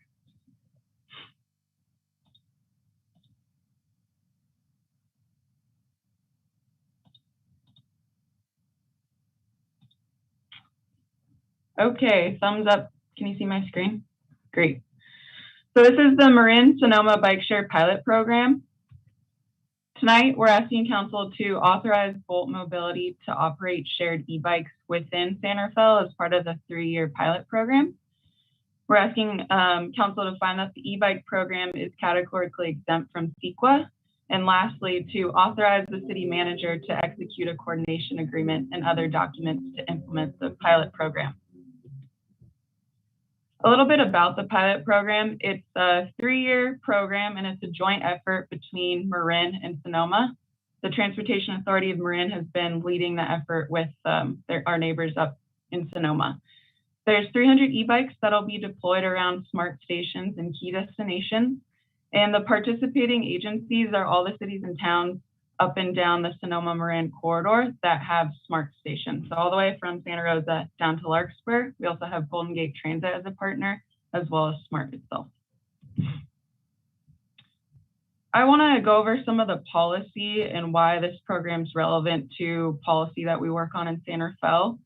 Touching on the General Plan 2040, some of our goals in the mobility element are for cleaner transportation, safe and attractive streets, and safe walking and cycling. Our bike and pedestrian master plan goals are safety, connectivity, coordination, and programs. And lastly, the climate action plan highlights that vehicle trips are San Rafael's largest greenhouse gas emitter. So doing things like bike share and having alternative options for transportation are really important to getting those greenhouse gases down. Some of the pilot program goals are to support transit ridership by providing a first and last mile option at smart stations and our major bus hubs. We're lucky to have both in downtown San Rafael. Support vehicle miles traveled and greenhouse gas reduction goals. Support economic development. There will be a low cost transportation option for the public with their equity component of this project, and support healthy lifestyles and reduced automobile dependency. Some of the program specifics, Bolt Mobility will be the operator. There'll be modular bike rack stations, which I'll show pictures of soon. It's an app-based system, so you can unlock the e-bikes with a smartphone and RFID card, and it'll also be linked to the Clipper card, which is the Bay Area Transit card. And there will be different pricing and membership options. So you can pay as you go or get a monthly plan. There will be student pricing, and there's also a Bolt equity program for our low-income residents. Getting into the details of the bike, to highlight some of the more exciting features, the maximum speed is 20 miles an hour. It has a range of 22 miles. It takes about 6 to 8 hours to recharge. And then they're pretty heavy. They're 68 pounds. And that's because of the battery, and the tires are heavy, and a few more details there. The e-bike stations will look something like this. So like I mentioned, they are modular. So you can stick them together and make them as big as you want or as small as you want. We haven't finalized bike share the station locations, but I anticipate when we're looking downtown, we might look at an on-street parking space. So keeping that station within a parking space, which is about 8 feet by 20 feet. And this process to determine where we're going to put those bike share stations is very data intensive. The Bolt has gone through a technical analysis. They also do public engagement, and they also lean on city staff for guidance about where these bike share stations should go. So for the public engagement, they did have a public survey back in February and March that was distributed through email, newsletters, and social media platforms. There were almost 500 responses, and the survey was sent out in English and Spanish. The coordination agreement that we're asking council to approve tonight defines the roles and responsibility of each agency's Bolt Mobility and our coordinating agencies, who are TAM and SCTA. And it goes over coordination, permitting, data sharing, site plans, maintenance, insurance, and all that is included in the staff report. And I just want to note that the draft has been reviewed by the legal counsels of every city and town participating in this. More specifics, it gets into the pilot program cost. So how much is the equipment, software, and service? It also talks about the role of the technical advisory working group to oversee the program. I've been a part of this for about 2 years. The city will review and approve all the station locations within our right-of-way, and the bikes are to be parked in those stations only, which are made up of those modular racks. For Bolt's responsibilities, they'll have to operate a 24/7 customer service call center, and they deploy bike share nationwide, so that they have this set up. And Bolt Mobility will also have to inspect the bikes and those stations regularly to make sure everything's running okay. So the next steps is to execute that coordination agreement. Once we get that done, we'll work with Bolt to confirm the zones of interest for the hub location and the bike distribution. There will be site planning and encroachment permits issued. TAM and SCTA will work together to implement the marketing campaign and the program website. Bolt Mobility will install the station equipment and deploy the e-bikes. And we're hoping, if everything goes smoothly, to have this system deployed in early 2022. So with that, I'll open up to questions and comments. Like I said, we have Scott McDonald here from TAM who can answer any program-specific questions. Thank you. Ms. McDonald, did you want to add anything before we open it up to questions? No, I think Lauren did a great job giving you a good overview. We're just really excited about this project moving forward, and the city has been a great partner so far in the process. So appreciate the opportunity to present tonight. Thank you. Questions of staff? Yes, let's start with Vice Mayor, and then we'll go to Councilmember Hill. This is a really exciting proposal. I'm very interested in covering that last mile. I am curious, though, about the cost. Electric bikes are expensive. How is this? What are the long-term funding and insurance and retrieval plans for these very expensive bicycles?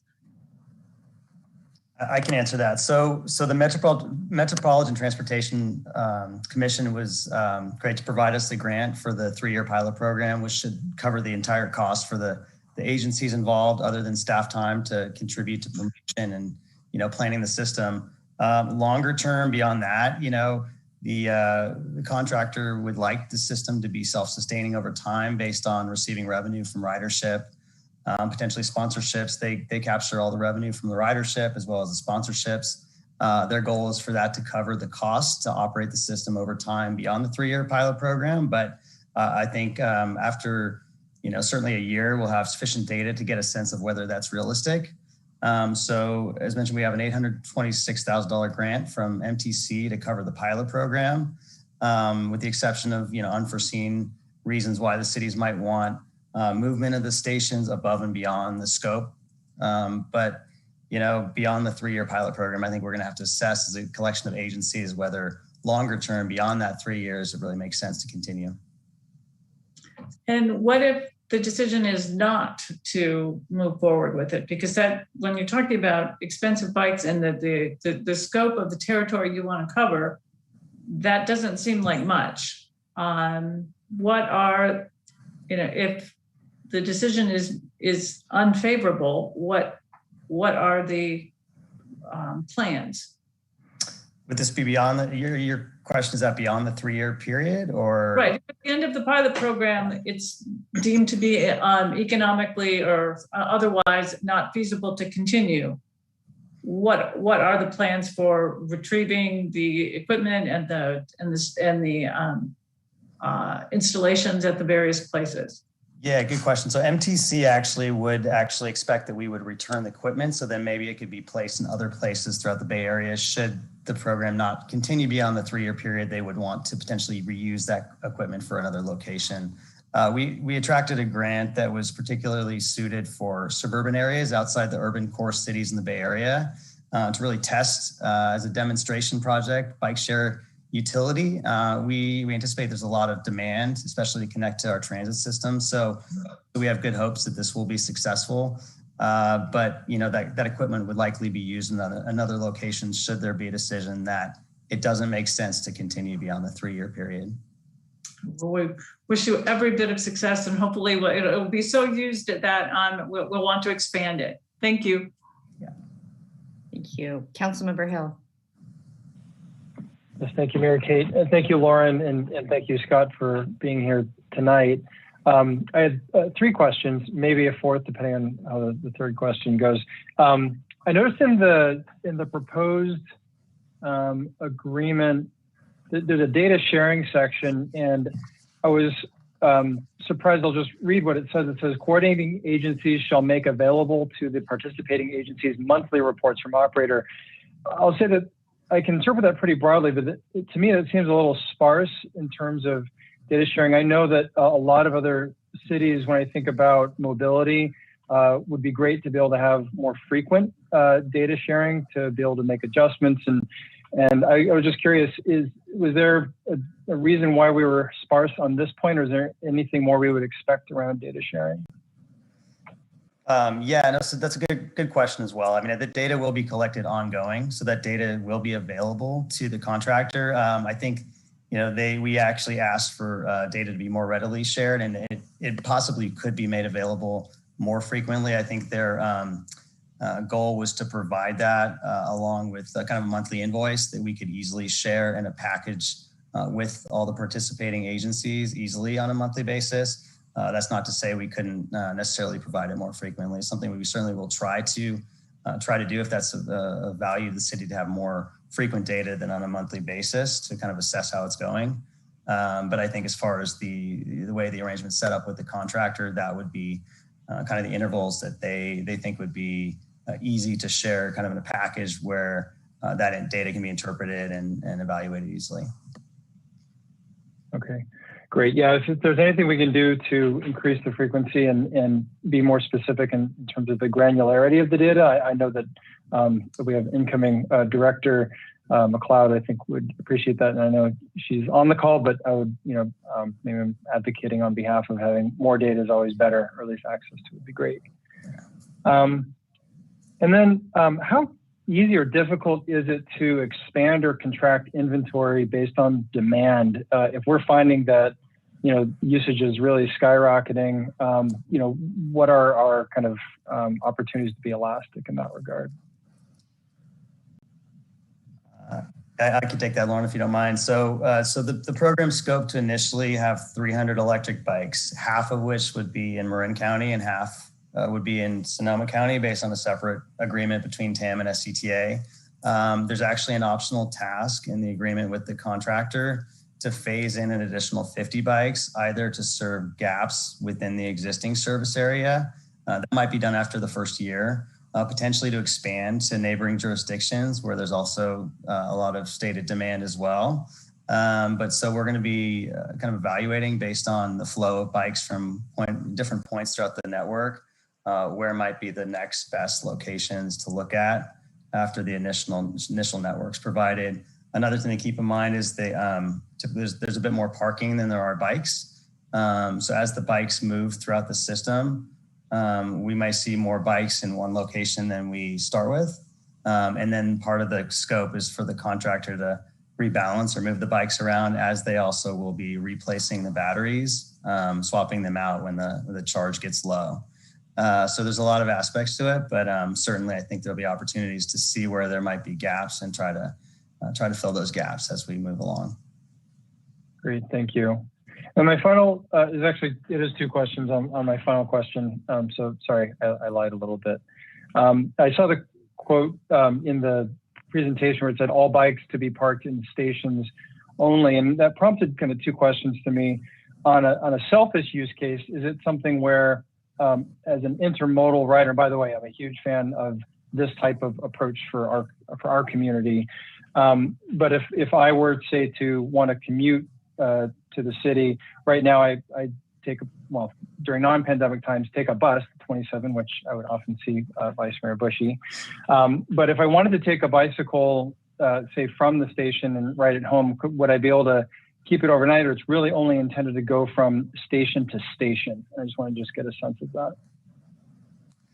Yeah, it's really, they're highly incentivized to be used for the shorter trips from station to station. And there are incentives or fees for leaving the bikes outside the service area. For sure, there are fees as well as outside of the hubs. So it's highly incentivized that people would pick them up at one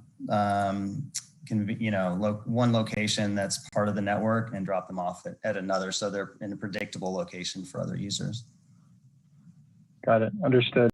I guess maybe I know it does appear like I'm making a selfish question, but I'm imagining that there might be many use cases for would-be commuters that may opt for that option. I would just like to see if there's any flexibility to consider those types of use cases. So actually, that will be my final question, but if there's any opportunity to consider that. I can add to that too. I think having stations keeps it a little more orderly. If we have, you can park it wherever, I could see complaints happening of, now there's just bikes everywhere. I also think that might not work as well in a suburban setting. It's kind of nice being in an urban area, everything's within walking distance. So the stations keep it a little bit more predictable. Thank you. Great, thank you. Yeah, and I agree with that, Lauren. And I know that there are communities that have been filled with scooters that, we obviously don't want that to happen here, which is not this, to be clear. Thank you. Yeah, Councilmember Micah and then Councilmember Kurtz. Yeah, thank you so much for the presentation. This is very exciting. My daughter goes to Santa Monica City College, and they have bikes and scooters. And you're right, sometimes there are too many scooters in the middle of the sidewalk. Although I do agree with Councilmember Hill that it would be nice to have at least certain places. And I know that you're going to be looking into that, but I'm thinking like maybe colleges or maybe schools, in addition to work. And I guess my question is related to the low-income community, and how are you going to bring that into our community?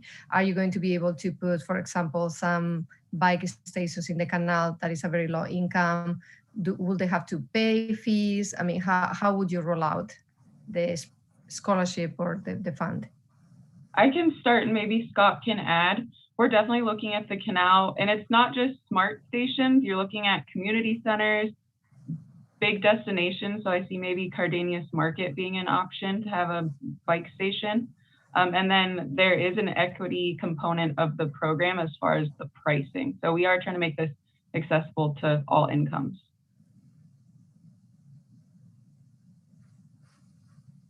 So how accessible is accessible? Is your question about pricing? I would let Scott comment that. I'm not sure we've finalized. I'm not sure they've finalized prices yet, but I would defer to Scott. They haven't, you know, but in some of their other programs, it's been very approachable. So I've discussed this with the contract team, and in some of their programs, they've offered discounted annual passes as low as like $5 the first year for people who can demonstrate that they receive government assistance, up to maybe $5 a month in the second year. So significantly discounted memberships to make it very, very attractive and accessible. Not that those are exactly what the rates would be, because that hasn't been finalized, but I think it would be much less than kind of a typical membership. Yeah. No, I think that's great. And I think that's going to influence a lot the usage. So thank you. Thank you. And actually, the same question came up at TAM. I actually asked the same question about the pilot and what the price could be, if it could be low to get people on board, just to start getting over any barriers that might exist for people trying out a new service. So thank you, Scott, for answering that question. And I am hopeful that the provider will have a discount in the beginning. Councilmember Kurtz. Great. Thank you for that question about the pricing. That was actually part of my question. But related to that, is the pricing the same across the whole network, or does it vary based on location of the rider? Does anyone know? I can take that. Yeah, I'd expect it would be, you know, you'd be paying an annual membership or a monthly membership typically. There would be a pay-as-you-go rate, but expect that it'll be attractive to purchase a membership for either on a monthly basis or a year. And then, you know, there'd be a small trip fee. Typically, the way it works beyond your first grace period, or a number of minutes per day that are kind of come with the membership. But no, the pricing should be, irrespective of where you are in the network, it should be the same. And that the pricing hasn't been set in stone for our pilot quite yet, but we'll probably be releasing some more information in the next couple of months. But I think it should be approachable for many people. And then the transaction's all done through the provider. It's not done at all supported through the cities. Okay. And lastly, on the question on deployment, is it planned that the deployment will happen across the network all at one time, or will it be staggered? Our goal is to launch the entire system at approximately the same time. Okay, great. Thank you. Looking forward to it. Thank you. I had a question, and you might have answered it, but just for clarity. So if a bike isn't dropped off where it's supposed to be dropped off, does it have like a GPS? Like, how do you find it? If someone, I don't know, either runs out of juice or they decide they want to get a bite to eat and not make it to the endpoint. So could you speak to that? How do you chase those bikes down? Yeah, so they're all GPS located. So people who are reviewing where bikes are available through the app can locate them based on which ones are available at a given point in time, as well as the contractor can track the bikes down. If somebody did leave them outside of the network, they have hefty fees for people who leave them completely outside the service area, smaller fees if you leave the bikes just slightly outside of one of the hubs. But yeah, they would be tracked down because the operator will be reviewing the locations of bikes consistently throughout the program, actually have a team go out in the field to service the bikes, and as I mentioned, replace the batteries when they get low. Great. Very exciting. Okay, let's open it up to public comment. We'll ask for the city clerk to help us out with that. To comment on Zoom, please use the raise hand feature. And if you're commenting by phone, please press *9 and wait for me to unmute you. And if you've submitted comments on YouTube, I'll read them from the live chats. We do have 2 comments, or 2 hands raised. Let me get my timer. I am going to use our timer. It'll be set to 2 minutes, and I'm going to hold up my phone when there's 10 seconds left on the clock.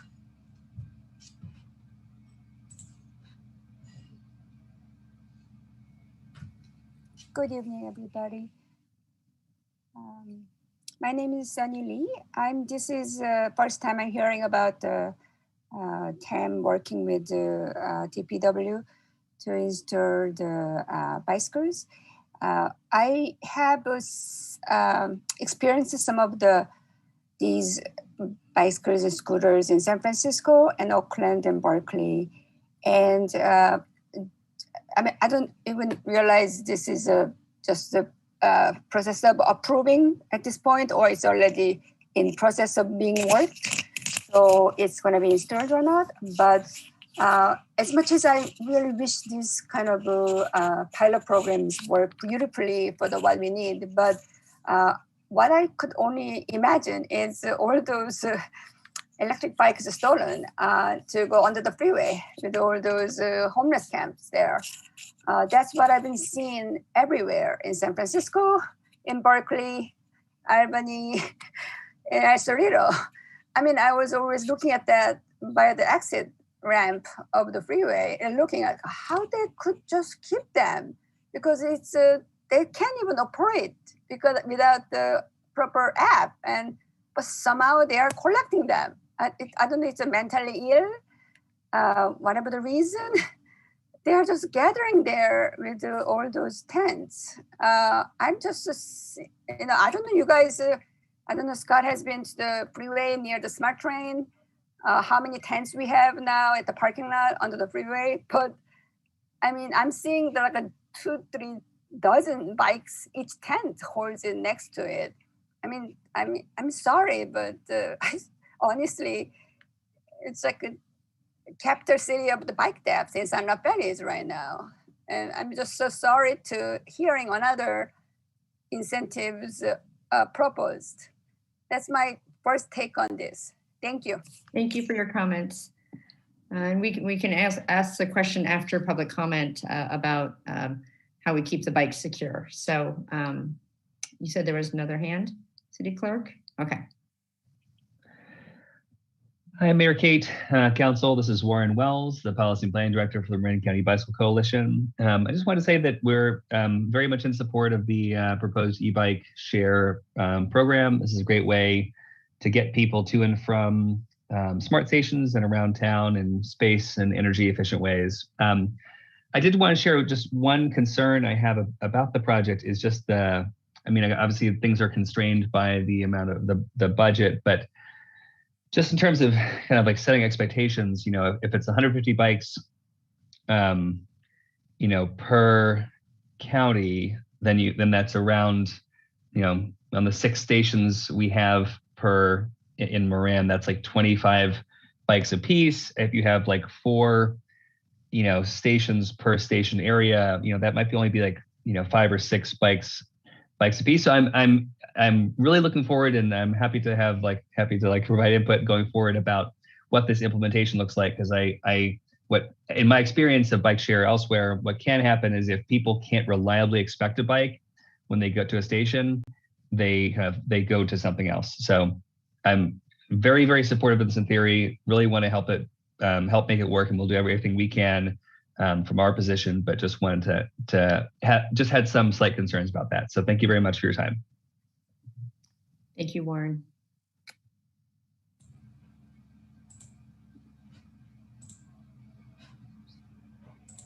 And that concludes public comment. Okay, thank you. I will close public comment and bring it back. So the 2 questions I heard was how the safety of the bikes, how do we keep them secure so they're in the racks or so they can be used? And the second was about the bike inventory. So if you could speak to that. I can start answering one. I know the GPS, it's running whether the battery's dead or not, so they do have a way to track the bikes. I don't know, that it might be a concern with people taking bikes and taking them as their own. I'm not sure about the recovery process, so I might let Scott comment on that. And then the sparsity of the bikes through the whole system, it's pretty lean. I think we'll just have to lean on, good outreach and marketing and getting people to try this out, and hope that helps get our numbers up. And then, as I think Scott commented earlier, if there is some success, we are banking on, this program being able to maybe fund more bikes and expand the network. Thank you, Lauren. Scott, you wanted to add on to that? You know, in discussions with the contractor, they can track the bikes and they can also lock the bikes. So if someone, they haven't, I mentioned this to the TAM board and also the city of Novato last week when they approved this program, but vandalism, theft, and because people are being monitored, I feel like they're being watched. They can lock the bikes remotely. Hasn't been stated as a real issue in any of their programs. So they're heavy, they just haven't, fortunately they haven't really experienced that issue in other systems and don't expect it to be a real problem in this case as well. Thank you. And that's the benefit of utilizing a known contractor. I mean, they've done this. We're not the first project that they've done in an urban area. So additional comments, Vice Mayor Bushy, I'll start with you.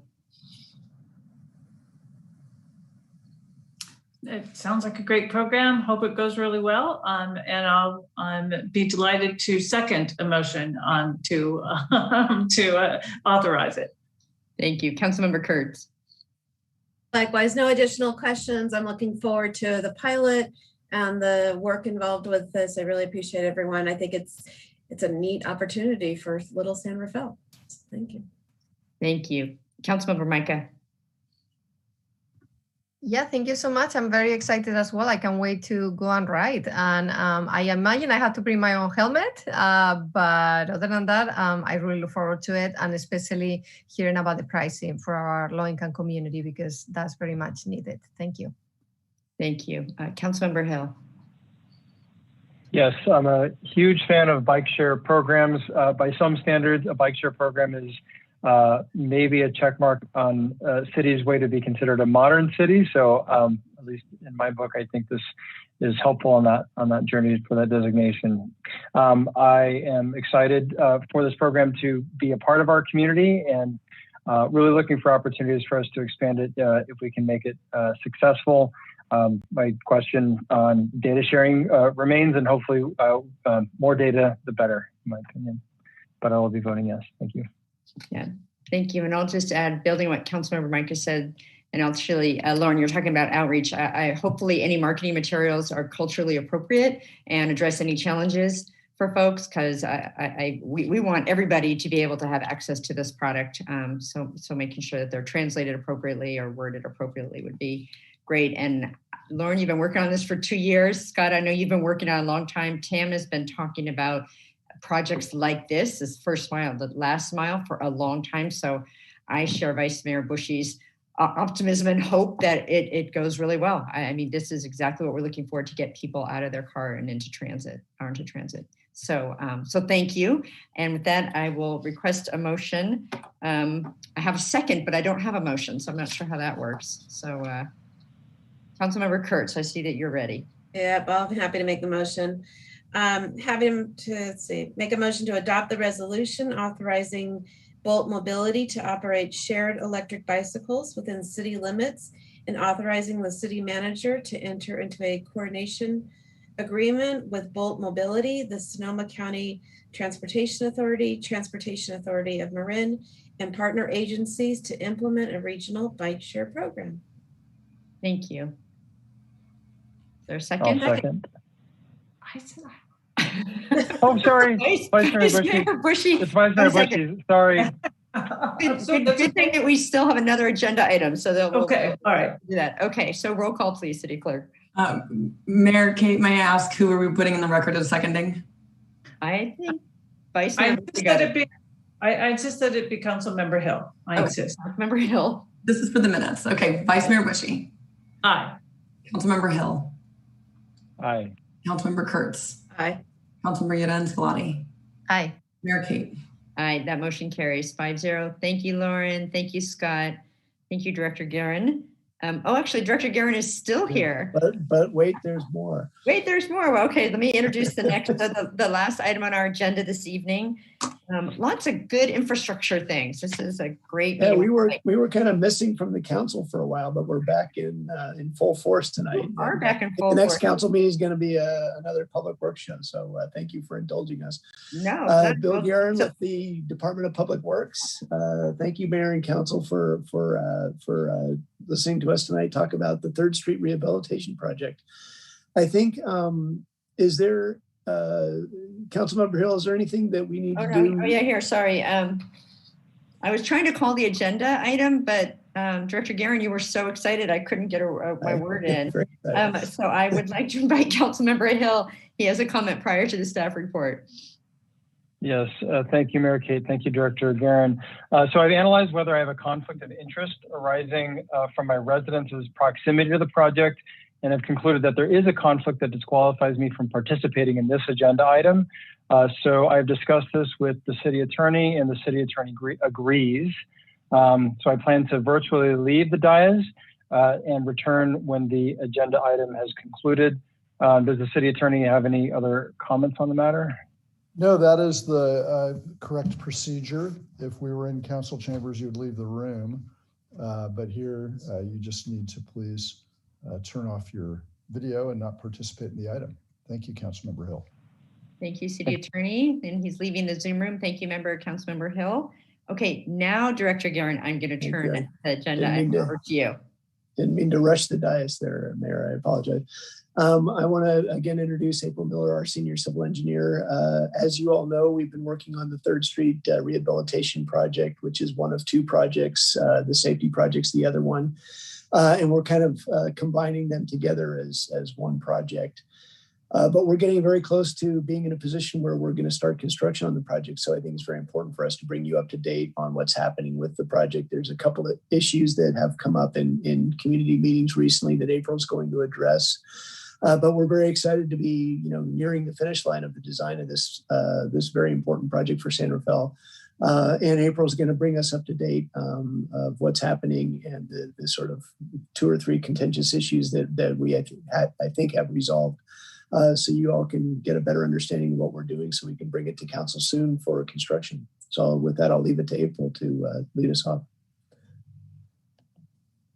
Okay, thank you again, Mayor Kate and council members for having me. Looks like my screen sharing. Yep, we see it. Thank you. Okay, so tonight's objective, I just wanted to outline it up front. So staff is asking City Council to accept the 3rd Street Rehabilitation Project and then direct staff to request construction funding from the Transportation Authority of Marin. So once the report is accepted, then I would present at the TAM Board of Directors to get our funding. So as Bill mentioned, there are actually 2 projects, but it's easier to talk about them both at the same time. So that's why the presentation is kind of combined. So as you can see, we have HSIP funding, which is a federally funded highway safety improvement program. Thus, we call the project that's in the rectangular the safety project. And then the rest of the project limits, which actually goes through the safety project too, is the rehabilitation project.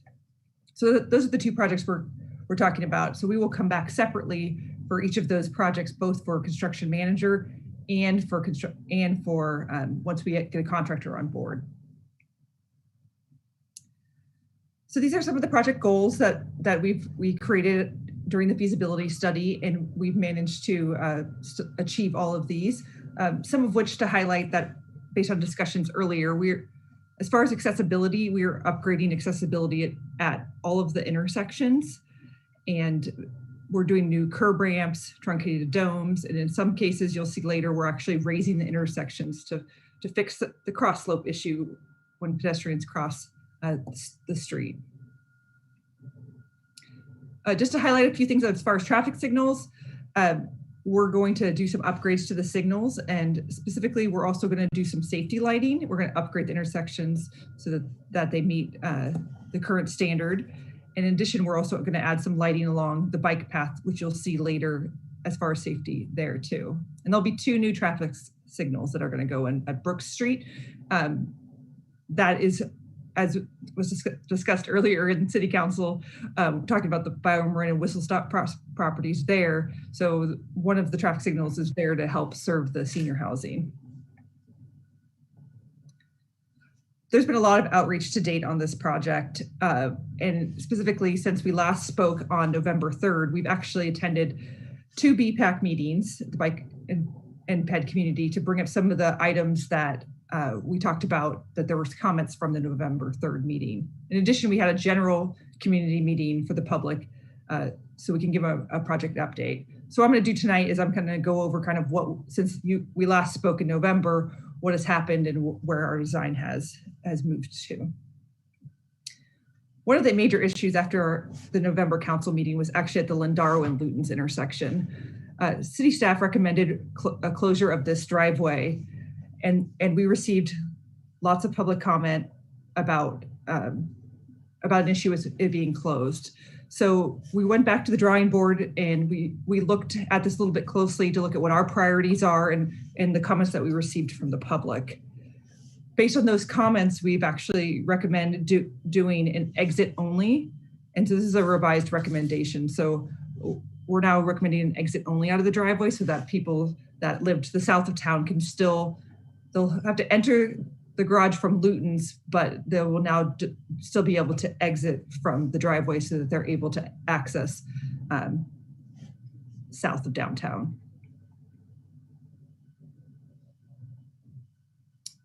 And when we're talking about accessibility, this is just to go over again. So in A, B, C, and D Street downtown, we're actually going to do raised intersections. And right now, the cross slope of the road is really steep. So we're actually going to pick up the entire intersection so that the corners will all be flush with the asphalt to provide better accessibility.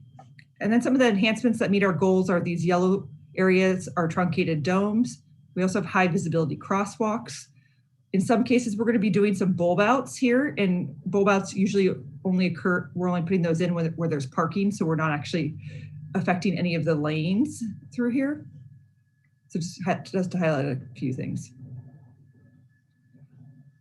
A lot of comments we also received were in regards to, we previously were showing a 2nd Street bikeway through here, and we said future extension at the 4th Street intersection. And we were urged to bring back some sort of interim extension. Because in the future someday, we want to look at redoing the 2nd and 4th Street intersection to make it more of a standard intersection that simplifies the pedestrian crossing and the use of that area. So what we presented at BPAC in December was an interim solution, and that's what I've shown here. There'll actually be a bicycle signal that is going for bikes going westbound through here. So the bikes actually separate. This is our 2-way cycle track, which I'll show more of later. But when it approaches the intersection, we'll actually have a signalized, so bikes will have to wait for the signal to cross here. And then bikes going eastbound are going to be using a sharrow. So they're going to share the space between the vehicle and the bikes here. And then they'll have the separate lane, and then they'll come together into the cycle track. And at the BPAC meeting, for the most part, everybody there was excited that we were coming up with some sort of interim solution, because before the bike path just ended at West Street. So something that has been brought up recently is the median trees. And so in order to fit all of these competing interests that are occurring on 2nd Street, in order to provide a pedestrian sidewalk, a 2-way cycle track, provide parking, which we've had a lot of comments from the neighborhood in here, how important parking is because the homes are old and they don't have on-site parking. And we've heard from a lot of the community. By doing that, we actually have to shift the lanes to the north, which requires us to remove, I'm pointing out one of the London planes here that was recently a comment, but there's also a couple that are down here. So in order to achieve all of those other interests, we do have to remove mature trees through here. And I tried to even look at, could we just remove 2 stalls and keep one?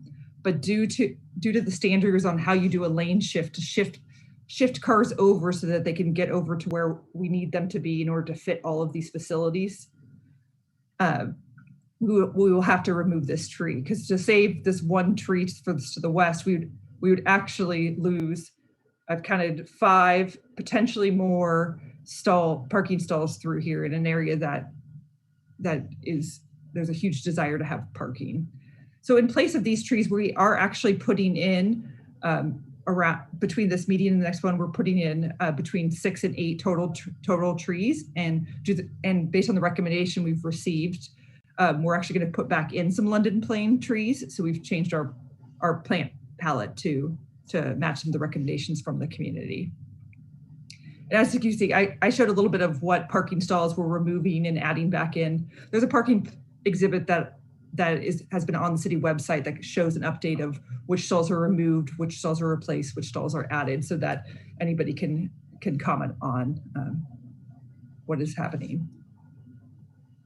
Okay, so here's another look at the cycle track that we're putting in. See, it's two directional cycle track through here, and this is at East Street. So this is one of the areas we're actually adding a new traffic signal to help with the flow of traffic, both for vehicles, pedestrians, and bicycles through this area. And I'm just going to walk through a couple artist renderings here. So this is looking above at G Street. And then here's kind of an at-grade view here at G Street.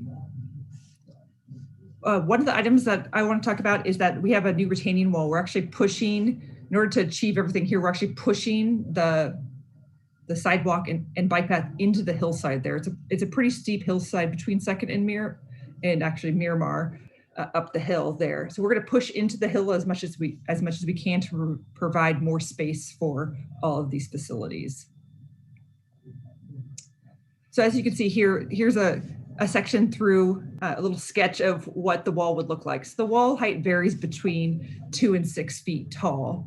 So there's different opportunities for facing, because one of the concerns that the public brought up that we agree with is trying to discourage graffiti out here. So a few of the options would be doing some sort of geometrical pattern, doing a shotcretes look like rocks is what you see them. And then another option would be doing a mural. So we would love to hear feedback from the council on, what option that they're interested in, and, potentially having an artist commission a piece out here along the wall. To get an idea of what kind of buffer is going to be between the vehicles and the bike path, here's a few examples. Based on funding, we're going to do some base bid, and then we're going to do some different deductive alternatives to see what kind of pricing we get for these different features. On the left is a 6-inch asphalt berm that is sometimes found along these cycle tracks. And you could even put vertical bollards, these green or white ones in here, in between here. And this could work where you'd put the curb closer to the vehicle lane, and then you could have more striped buffer away on the bike side to provide some more feeling for the bike that's riding through there. Another option, as you can see, this is actually Francisco Boulevard West, which we just built. And so here, in this case, all we did was the vertical bollards through here, and we actually installed some trees in the road. So once those leaves are on there, you'll be able to see them better. But this is the facility on Francisco West. Another option, there's also these different style of bollards through here. And then there's also there's concrete curbs. So these are some of the options that we're looking at, like I said, different deductive bid alternatives to see what we can afford when the job goes out to bid. As far as trees, the dots in green are all existing trees, and then the dots in kind of a pinkish red color are where we're proposing new trees. So we're trying to fill in some of the gaps along 3rd Street where there aren't any trees now. In addition, you can see that there's the trees that I spoke about down here on the west end. The total number of trees is around 50 that we're adding to the project. So we're really helping the greenhouse gases, not only by providing the two-way bikeway, but also by providing trees. And as I mentioned, we also expanded our plant palette a little bit when we had a request for London planes, and those are also drought tolerant and met the irrigation goals that we have. So we added them to our plant palette. So one of the things we brought up at our March community meeting to the public was the construction process. There's definitely going to be an impact during construction. We're not really avoiding it. We're trying to spread the word. So there's going to be lane closures during off-peak hours. So since the project is both 3rd Street and part of 2nd Street, we have different hours we're proposing for eastbound and westbound to kind of coincide with the commute. For instance, westbound, which is the majority of 3rd Street, we're looking at 6 a.m. to 3, trying to get off the road before the evening commute. And then on eastbound, starting later so that cars can get from West Marin can get through, and then it can potentially go later. We're also going to put it on the contractor that they're going to need to make sure that the driveways stay open. And then there's a little bit of sequence of work through here. One thing to note is that night work is anticipated for paving and special operations. We are replacing, as part of our project, we're combining with the Marin Municipal Water District and a sanitation district so they can install their main lines. So we're going to try to do most of that work during the day, but if it's required to close more than one travel lane, then it will need to be night work. So we're going to try to do stuff during the day, but some items might shift tonight. So next steps. Here we are on May 3rd. Things that are going to come back to council or things that are upcoming. So we'd like to be able to secure funding, assuming council accepts our report. There's 2 meetings to meet with the executive committee at TAM and also the board of directors. And then we're going to contract, we just got proposals back for a construction management firm that we're going to review. It was in our request for qualification, so it was open for anybody to bid on. So we want to select our construction management firm. So we're going to go back to council twice, once for the safety job and once for the rehab job. And then we're planning on going out to bid for construction this summer. So then we'll go back to award both of those contracts. We're hoping to construct by late summer, early fall. The safety project's falling a little behind the rehab project because it's federally funded, so there's more paperwork with Caltrans on that. But we're hoping that they're going to finish up and then we'll be done by fall 2022. One thing to note, I wanted to just point out, I'm available for everybody who's listening, not just council members, but if anybody wants to ask me questions, we can talk about the project. We also have an up-to-date website where we post different PDFs when people ask, or even like when people ask questions, or if I read articles, we've been adding them to the frequently asked questions area of the website. And on there we'll answer, and sometimes we'll even include an exhibit and we'll follow up with the person who had the comments. But so it's available for everybody. Including we recently posted a draft of the intersection layouts for anybody in the community who wanted to look at kind of the more engineering specifics of what's going on. So thank you, everyone, and that completes our update on the 3rd Street project. Thank you so much, April. Such good information, and I'd forgotten that we started on that in April 2017. So yeah, it's exciting to have it before us today. So Vice Mayor Bushy, do you have any questions?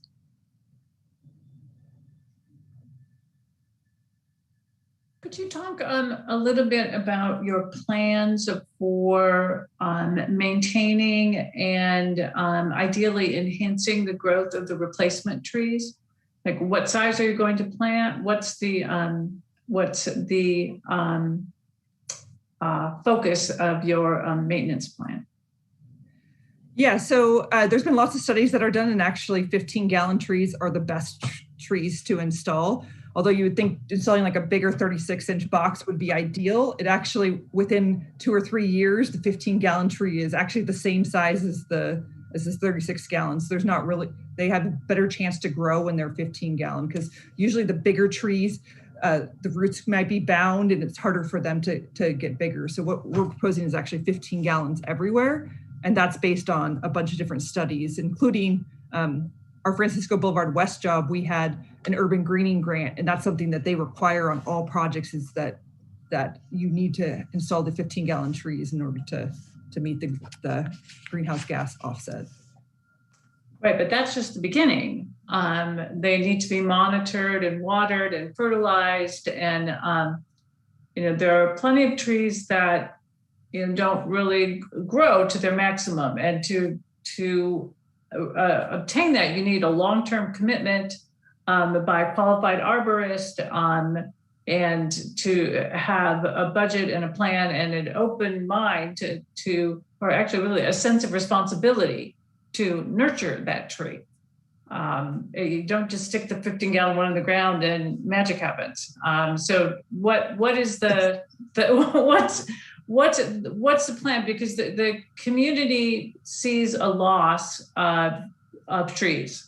And there's no doubt about that. Your proposal is to put in very immature trees that, will not attain full growth for many of us will not see that. So it seems to me that at a minimum, we want to make sure we're using the absolute best practices possible over however long it takes to maximize the growth of those trees. Yeah, I would just say that we have studied the trees in San Rafael, what grows well in San Rafael, and we have a list of specific trees that we want to see planted in San Rafael because of that. We recently planted, I think, 200 trees that PG&E, donated after they cut down several hundred trees in San Rafael. And we're watering those now till they take, so to speak. And we will continue to do that. There is some irrigation in this program, in this project, but San Rafael is committed, the Public Works Department is committed to continue to maintain these trees to make sure that they do have a chance to grow and mature.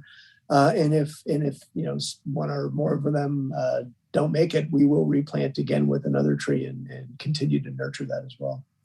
We do have arborists on staff as well as consulting arborists that work with us too. So we have the ability to evaluate the trees and make sure that they're healthy and growing well.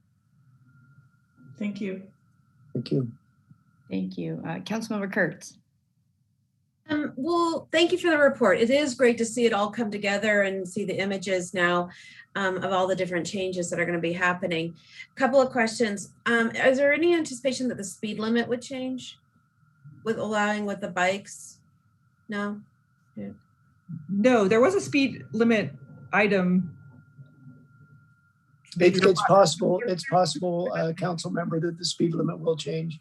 That's something that gets evaluated on a regular basis. We do speed surveys in order to enforce, and there is a possibility that speed limit will change in the future. Okay, great.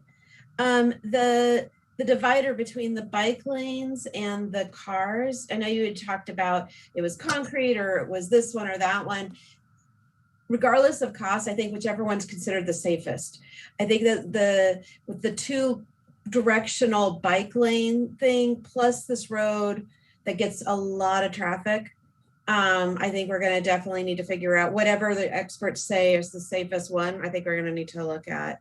Makes me really nervous on those type of roads. And then I'm hoping that at the right time that these plans are reviewed with the San Rafael City Schools, because 3rd Street's used a lot for the buses to get to school, and during the construction time, they need to know ahead of time what's going on.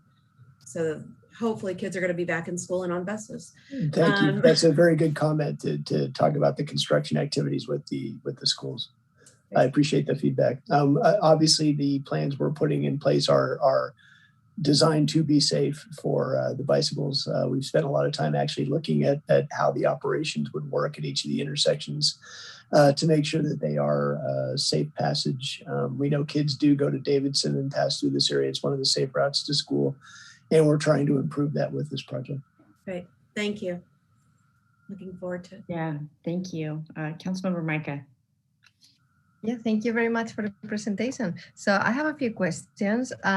So in the timeline, you're presenting to the council. So if in the project, if there are things that need to be looked out or changed, there are still opportunities to do that, right? This is not like a final approval on the specific, although you are going to go with this plan to TAM for funding. Yeah, our plan is to go out to bid in June. So we are against the timeline in that sense. We're really looking for your feedback now if there's any specific concerns that you want us to address, because we're getting close to bidding the project. Great. Okay. So I know that one of the things that we talk about, and I really appreciate you looking into the driveway in the Walgreens lot, because at the beginning, when it was going to be closed, that would have been, I think, a nightmare for a lot of residents, from Bret Harte, Gerstle Park, and actually for everybody, because I think it would really direct the traffic into A Street and have more of a bottleneck. So have you considered closing, making it one way on Luton's going into Walgreens? I'm just thinking about the parking and the circle and one exit out, but then people coming in and out. I guess it could be done, but Lotus is a very quiet street. That is, a lot of people walk on that street. So do you see that as a problem on the driveway coming in and out? Are you planning to do any safety measures? Luton's is actually, in the things we learned when the community reached out to us about this, is that Luton's is used to go southbound, to go into the parking lot, to go through the parking lot to get to Lindaro. So making it one way would actually defeat that. And obviously we're using it to go northbound into the Walgreens shopping center. That's the new route into the shopping center from 3rd Street. So we were, not surprised, but really, a little surprised by the reaction of people who said you can't close this because it's an absolute pathway that we use to get to Lindaro, and they're using Luton's to get to Lindaro. So in fact, making it one way would defeat the whole purpose of what we've done. Yeah, and I think you're right. I'm talking more about like the safety with the people, if people are walking in there, if that will increase the traffic now that you have actually people coming into the Walgreens lot through the same entrance. Yeah, we did a lot of improvements on 3rd Street, tightened up the southbound lane. We're putting in the bumps in the street. We're putting in signalization to make people aware that this is actually a pedestrian crossing. And you're right, the Luton's entrance to Walgreens is another place where we should spend some focus and make sure that that's safe as well. Mm-hmm. Great, thank you. There was like a comment before about maybe making B Street one direction. Is that part of this plan, or is that something that you are considering in the future? Yeah, so. Go ahead, April. Okay, yeah, so the idea would be to construct that with the 3rd Street job, because we're already replacing the traffic signal at 3rd and B, but there will be separate outreach that's going to be done as far as the conversion of the B Street. It's just economy of scale, and we're thinking about constructing them together. Okay, because I was just thinking that it would be really great to have the data from making C and D 2 directions before we're thinking about B Street, and just making sure that we engage the community, because every time you make one-way street into 2 ways, it just changes the traffic and how you have to wait for people turning versus before, when you have the 2 lanes, one turning and the other one going straight. And B Street is one that I would think it would be very affected, because right now, either you go into the Gerstle Park neighborhood on 2nd Street, or you're taking a left on 2nd. And if you only have 1 lane, unless you put 2 lanes, one to turn and the other one to go straight, I think it's going to create another bottleneck. Mm-hmm. So just thinking about, I'm all about, walking and biking, but I'm also conscious that people drive, and San Rafael again is getting very congested. I'm a little bit concerned about the reducing the speed limit on 3rd Street because I think a lot of people use 2nd Street, especially like specific times on the day. And right now they also have like Sir Francis Drake is under construction. So I'm all as well, like Councilmember Kurtz mentioned, like safety for bikers. I know, the bike coalition is all for this. It makes me so nervous. Thinking about the cars going fast. I don't want to make the cars going any slower because it's already a nightmare going through there. And then the bikers. So I agree that has to be something safe to make sure. And I think it has somehow, I don't think we can touch on the speed because it already takes so long, just to get it to the freeway. So that's my other comment. I don't know. Well, yeah, thank you. Part of, shoehorning the various elements that we're putting in here is we are going to neck down the lanes. So it gives the opportunity to have people go the speed limit. Obviously, the light signal timing is very important to that as well. The sequence of lights going down 2nd Street helps to manage the flow of traffic and manage the speeds.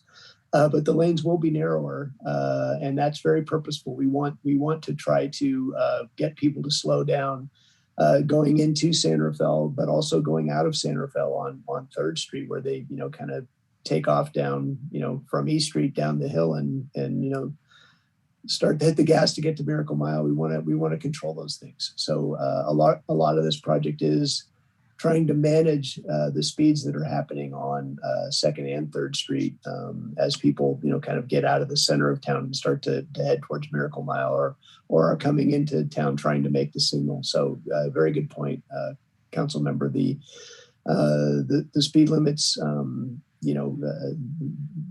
will be controlled by the lights, but we're also controlling it by safety measures as well. Right. I'm just really concerned about the traffic. I think the traffic is going to be horrible, but I think it has to be a compromise, but I think we have to recognize that is one of the main arteries connecting to the freeway coming from San Anselmo and Fairfax, and really respect that, So I think as we are thinking about biking and walking on that specific street, I will really encourage people to drive at a peak time, and before we are thinking about tweaking stoplights and the speed limits, because it is not a freeway, but it is a main artery, and I think people are getting really frustrated about. Well, one of the comments that have been made by people is that we're taking away a lane on 2nd Street, and that's just not true. We are taking away a lane for slightly more than a block, where it goes from 2 lanes to 3 lanes around Shaver Street. I think it's Marquardt now, but it'll be Shaver in the future. But there's sort of a misconception out there that we're eliminating a lane in order to create this bike path, and that's not really true. We're simply opening it up a block later than it is now. So we're very cognizant of the amount of traffic that goes on 2nd and 3rd Street. We want to make sure that it flows. We want to make sure that the traffic can get through San Rafael, but in a safe manner. Mm-hmm. And this is maybe a silly question, and I came in late into the game, but have you considered using the bike path on 4th Street? Because I thought that was the initial idea to, leave the cars with the cars and the bike, into 4th Street where, people go slower and all that. There's a lot of parking that happens on 4th Street. It's not quite wide enough to get, a good bike lane there. Cars are, opening their doors and trying to, stop and park and pull into traffic. And we're quite concerned about 4th Street as a bike path. That is something that the bike coalitions have pushed for, but it's not really conducive to bicycles on 4th Street. We haven't found that magic path through San Rafael yet. We continue to look for the holy grail of how we're going to get people from to the west to the east and back and forth. Tamalpais is looking like a good north-south connection. We're looking for other connections north-south as well, and we're continuing to look for the best path through San Rafael, east and west. But we're looking, potentially at 5th Street, 5th Avenue, and 1st Street as pathways through San Rafael. Not so much 4th Street, and we're certainly not going to try to pull a bike path all the way through either 2nd or 3rd Street, because those are, car streets, not bike streets and pedestrian streets. Okay, thank you. And I do have two more, that's it. So you're talking about the race intersection, for to make it more accessible, which I think is really great. But is that safe for cars not to go into the sidewalks when people are standing in there? Yeah, there'll be some bollards set up too. Oh, I guess it's so bollards are like those. Sorry, I don't know what bollards are. Are those like the concrete? The posts that come out of the ground and sort of define the where the sidewalk ends and the street begins. Okay, so that will be okay. That's great. It's going to be very clearly different. The crosswalk will be, will look completely different than the street itself. And this is not an uncommon way of dealing with, getting people across the street by bringing the bulb outs in, by coloring the concrete differently, by putting the bollards in, by putting the bumps in the street. where pedestrians leave the sidewalk. We're doing a lot to try to delineate, what is the road and what is the pedestrian path at each of the intersections. Great. Okay, and my last one. Thank you so much. It's around communications. I see that you had a meeting with the community in March, and you had several meetings with the BPAC, but are we really keeping these? Do the neighbors know about this, or is, how are we going to make sure that it's not going to be a surprise, Yeah, I'll just simply say April's been terrific about, every request that comes in. She knows everybody personally. I think when you hear the public comment, they're well aware of April. They're well aware of Lauren. Reaching out directly. Our website is very robust, and we've done a lot of public outreach on this project. Does everybody know about it? I doubt it, but it's not because we're not trying. And April has spent a lot of time on the street with people, communicating with them and making sure that they do understand what we're doing. I think we even got some public feedback before the meeting that kind of made those comments as well. Well, thank you so much. Really appreciate it. Oh, one more. Sorry. The stoplight. Yeah, it's like I'm just thinking about the whole project. So, the stoplights, the new stoplights that as you go into San Rafael from north to south and you take a right, the stoplights right there, sometimes I have a really hard time seeing when it's green.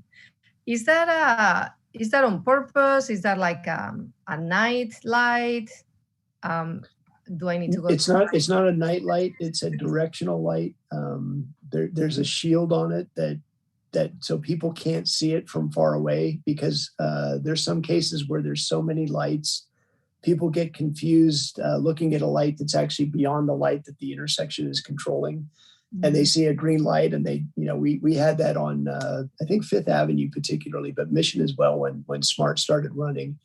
And we've done it now on 3rd Street because of concerns that were expressed, but they're specifically directional so that you can't see them until you're fairly close to them, because it otherwise people are looking at it from far away and they perceive that they have the green light when in fact they don't. Okay. Yeah. Again, I do have a hard time. Like sometimes I just wait for the other cars to go because I can really see it. But I don't know if there's anything we can do to improve that. But thank you. Thank you so much for answering. Yeah, in Europe, they have those little traffic lights at the, if you've ever seen those, and I think we should look at those, but I don't believe it's approved by the MUTCD yet. But we tried to sort of crank the heads of the lights around so people can see them better when they're at the lights themselves. Great. Okay, well, thank you so much. Thanks for the feedback. Thanks. Thank you. Okay, let's go to public comment on this item. So City Clerk can join us.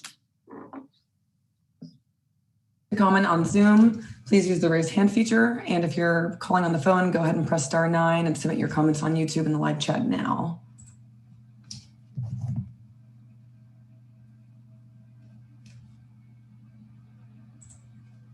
And I'll hold up my 10-second warning with my phone. Hi, Mayor Kate, members of the council. This is Warren Wells, Policy and Planning Director for the Marin County Bicycle Coalition. I want to express my organization's strong support for this project, particularly the two-way protected bike lane on 2nd Street. I also want to thank staff for their responsiveness to comments made at BPAC by adding the additional interim facility between West Street and Marquardt Avenue, which is really going to make a big difference in completing this bikeway until that intersection can be covered. I do want to second Councilmember Kurtz's comments about safety. MCBC wants to see a bike route that works for people of all ages and abilities, which means physical separation rather than simple, delineation. In the last 10 years, we've seen a lot of, quote unquote, protected bike lanes built with what are called soft hit posts or K71 bollards, both of which are meant to do as little damage as possible to a car, which by implication, wouldn't stop an errant driver from driving onto the path. So for this project to be a success, people have to feel safe in it, and they actually have to be safe in it.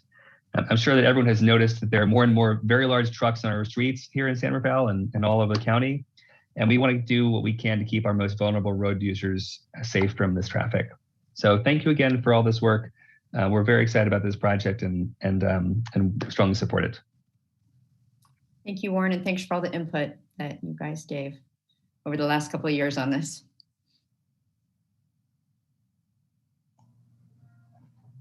Yes. Thank you for, this is Belle Cole with OFA Marin. And I want to thank you for the opportunity to comment.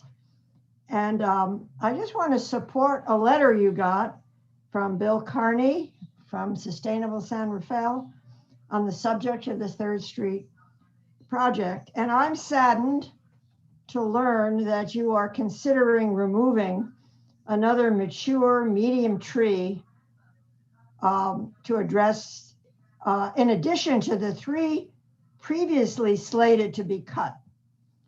And as his letter says, and it couldn't be said better, this magnificent London plain forms the western gateway to San Rafael.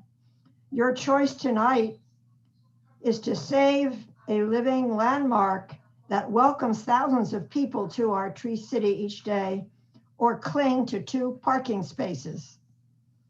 A best practice acknowledged by the environmental community is the need to maintain an extensive tree canopy and prioritize planting and maintenance of high sequestration trees.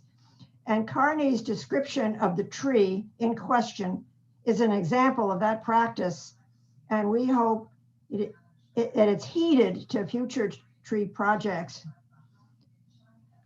And I don't have that time, but the tree is approximately 40 feet tall with an equal spread, a nearly 2-foot caliper, good clearance, and the space to continue growing through this century. It's estimated to sequester about a ton of CO2 climate pollution every 3 years, an amount that will continue to grow with the tree. For comparison, an average gasoline car emits about 12 times that amount. We need every sizable tree we have and many more to continue to counter the pollution and contribute to healthy streets and a stable climate. So, thank you, Belle. Thank you for calling in.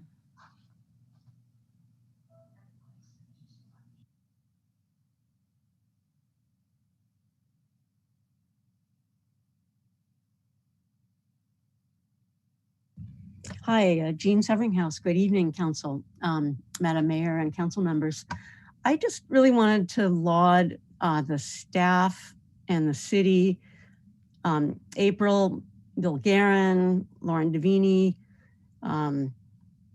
that the city has really supported the growth of this project. It's been through, I've personally been to at least 15 public meetings on this project, that more and more people, get informed and get their thoughts taken into account. The city's done a stellar job of that. So I just want to say bravo to the staff for sticking through all of that. And I can't wait for this project to be built. The 2-way cycle track is absolutely critical. I'm a senior. It's really useful to have a 2-way protected cycle track there, because 4th Street I can't do because of the dooring danger by cars. And there's really no way to go from San Rafael to San Anselmo right now. I push my bike on that sidewalk. So super excited to see this, and thank you so much. Thank you, Jean.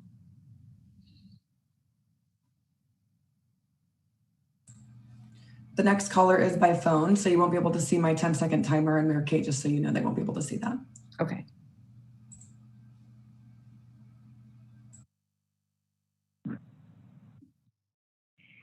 Good evening. This is Bill Carney with Sustainable San Rafael. We've been following this from the inception, and we're generally supportive of the improvements overall. But we would like to refer you to, or ask you to consider anything that can be done to save this magnificent London plane tree that we thought had been spared by the project, but find now that it is slated to be cut down. So a picture is worth 1,000 words, right? So I think April has done the service of including the picture that we sent in for your consideration that shows both this 40-foot London plane tree and the 2 parking spaces that would be sacrificed in order to save that tree. Now, I get the testimony earlier that there may be other difficulties involved here.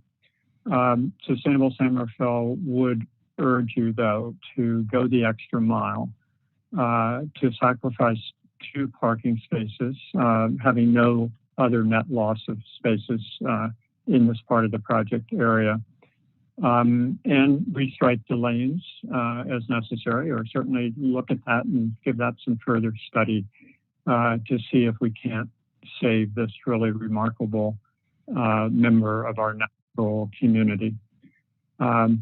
Large trees are increasingly critical in this climate change era, and they're increasingly critical infrastructure, and obviously need to be included from day one in the design of infrastructure.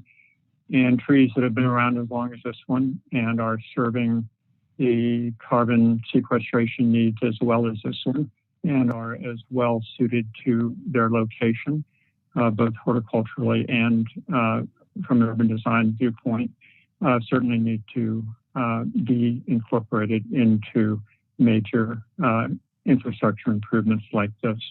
So thank you for your continued consideration. Thank you so much for calling in.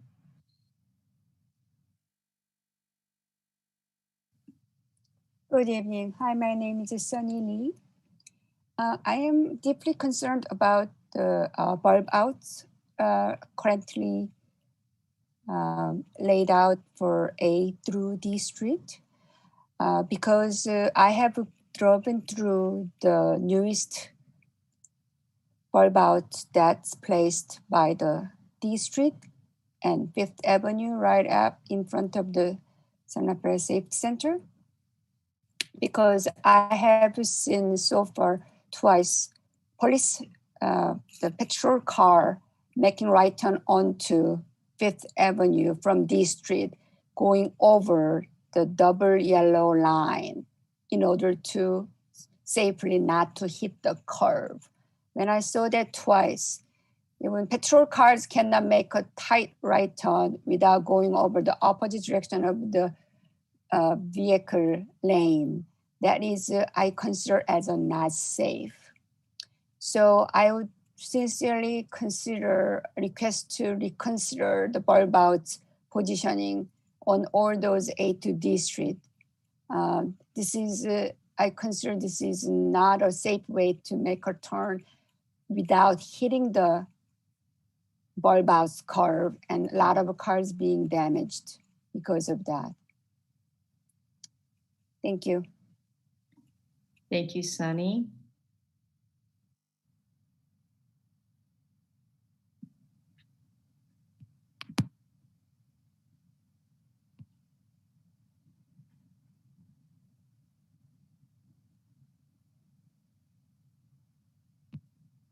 Did someone just receive a notification they've been unmuted? Is that Lisa? Hello.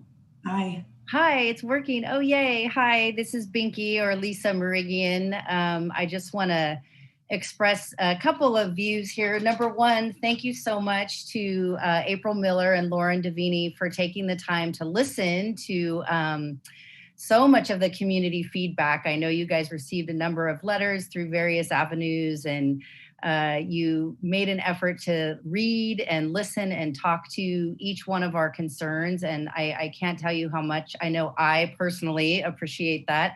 I've never had such spirited conversations as I've had with you and Rafat, and not Lauren directly. So I know that we respectfully disagree about some of the issues down at the Lutens and Lindaro complex. So I just want to say, moving forward, one of the biggest concerns is for me, and I know others, really is pedestrian safety on Lutens Avenue. And I am concerned that, we really haven't given enough thought to that moving forward. We are now directing all the cars trying to enter that parking lot. It's a very busy area. And now all the cars will be going up Lutens and crossing pedestrians, on a street. It's tiny. Lutens is pretty narrow. There's on-street parking, and it has been designated as one of the primary pedestrian spokes to downtown. There's going to be more projects that, like the BioMarin project was talked about tonight, that does bring a lot more pedestrian foot traffic. So just moving forward, I know we've reached this wonderful compromise for the exit only solution, but I do see more problems in that area in terms of, just increased pedestrian traffic and the conflict that is being presented by directing more motorists up Luton's Avenue. So if we could just keep that in mind, and just to say, it's not a crime to drive a car in the city of San Rafael, and sometimes it does feel a little bit like that. So thank you for your time. Thank you, Lisa. Thank you, Mayor Kate.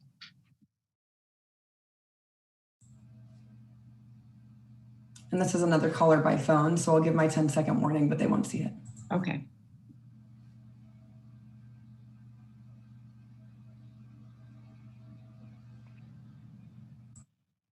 Yeah, this is John Reynolds, resident of the Canal, member of First Methodist Church. I'm very concerned about the environment as well, and I'm quoting my speaking with Bill Cole and Bill Carney. If there's anything that can be done to save that tree and not have, the parking spaces perhaps, or restriping, I would be supportive of what Bill Cole and Bill Carney said about that. We really need to preserve our trees, and they sequester a lot of carbon. And if it's a 40-foot tree, appreciate you looking to see what can be done about that. Thank you very much. Thank you, John.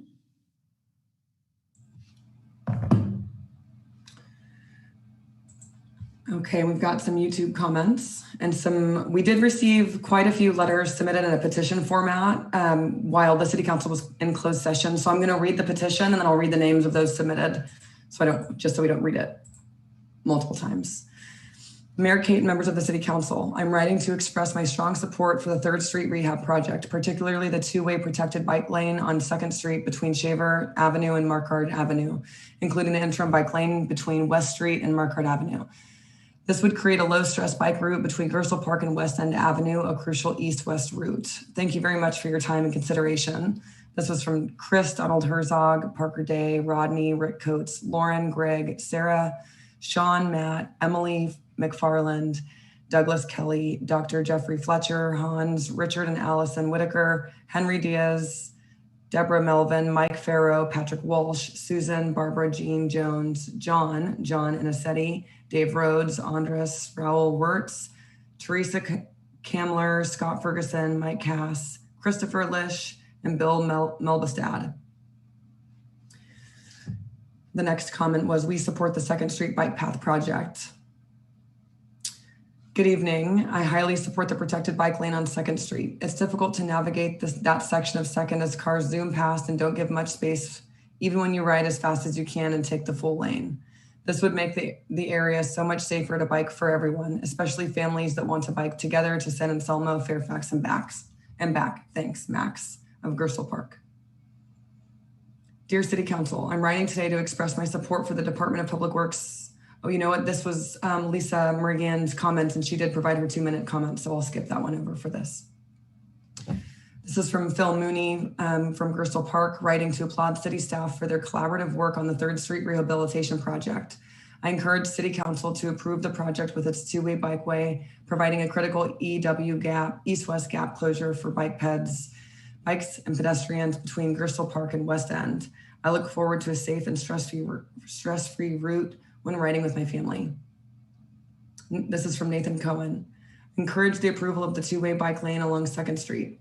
I commuted my bike to the SMART train from San Anselmo for multiple years before the pandemic. So convenient. However, that 2nd Street Red Hill intersection is always such a source of frustration, intimidating even for a veteran cyclist, very unsafe, very unpleasant. I'm looking forward to that corridor being safe and drawing in more bike and pedestrian traffic to local businesses.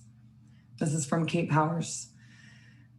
I am current chair of Bicycle and Pedestrian Advisory Committee. I want to applaud the modal stakeholder and public engagement and the responsiveness by DPW, and particularly April Miller, to concerns raised by the public on this important project. The goals for this arterial are trying to meet many stakeholders' needs. The east-west corridor for bicyclists and pedestrians have been a priority since at least 2010.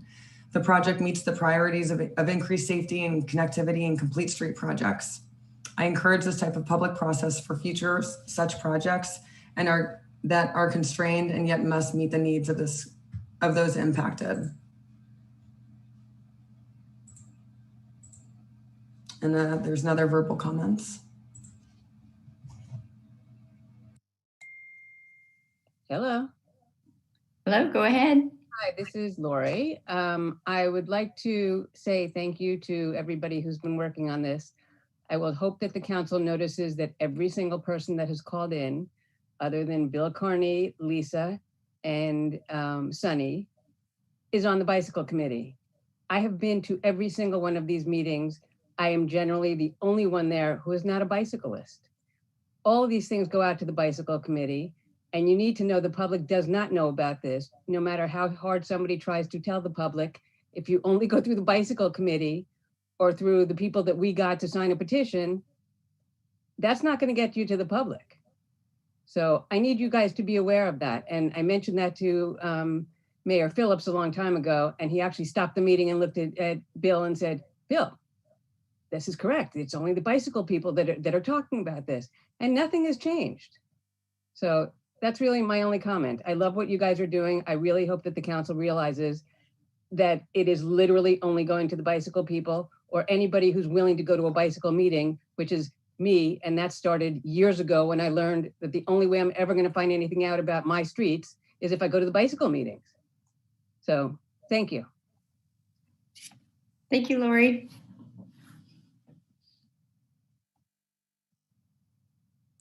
That concludes public comment. Thank you. I will close public comment and bring it back to the council for additional comments. And I will start with Vice Mayor Bushy.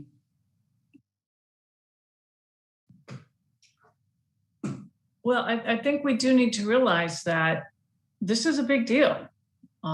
This is going to make a significant change to the traveling public, whichever mode they choose to travel in our city. And the experience of people moving around our city or through our city is going to change.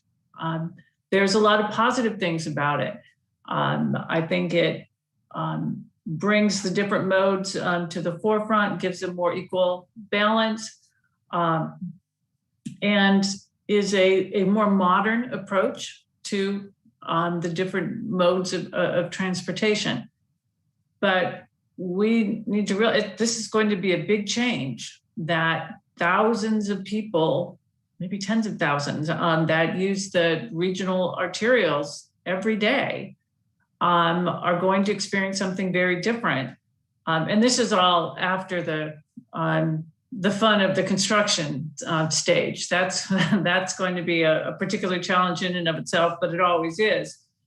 This is going to make a big change, and there are going to be pluses and minuses for different people from different perspectives. There are going to be different safety concerns. Bringing all these different modes together creates more opportunities for unsafe interactions. So that said, we've been through, as our staff always does, a really great job of reaching out, of thinking things through, finding compromises. The exit only out of the Walgreens parking lot. Hopefully that will achieve our goals in a way that allows the community to still have to still make their interests. So, fully aware that this is a big deal. This is going to make significant changes in the transportation patterns in San Rafael. I'm ready to move forward with it, with the understanding that I will be personally inspecting every one of those trees, and they better grow. So there are too many trees in the city that haven't. Head on out to Home Depot or several other places. there are trees that have not significantly grown in as long as I've been in San Rafael, and that's more years than I care to count. So, there are getting trees to grow and flourish. Getting trees to flourish in San Rafael is something that we've had a very uneven track record on, and we need to do something different to ensure that these trees flourish, that we don't just stick them in the ground and forget about it. So that's the because we need to balance the impacts that we're having. We are taking out huge trees that took decades to grow, and we're putting 15-gallon trees in their place that will take decades to replace the ones that we've taken out. And so I'm fully aware of the consequences. I'm prepared to support this report tonight. Thank you. Very well said, Vice Mayor. Councilmember Kurtz. Thank you, Vice Mayor Bushy, for your comments.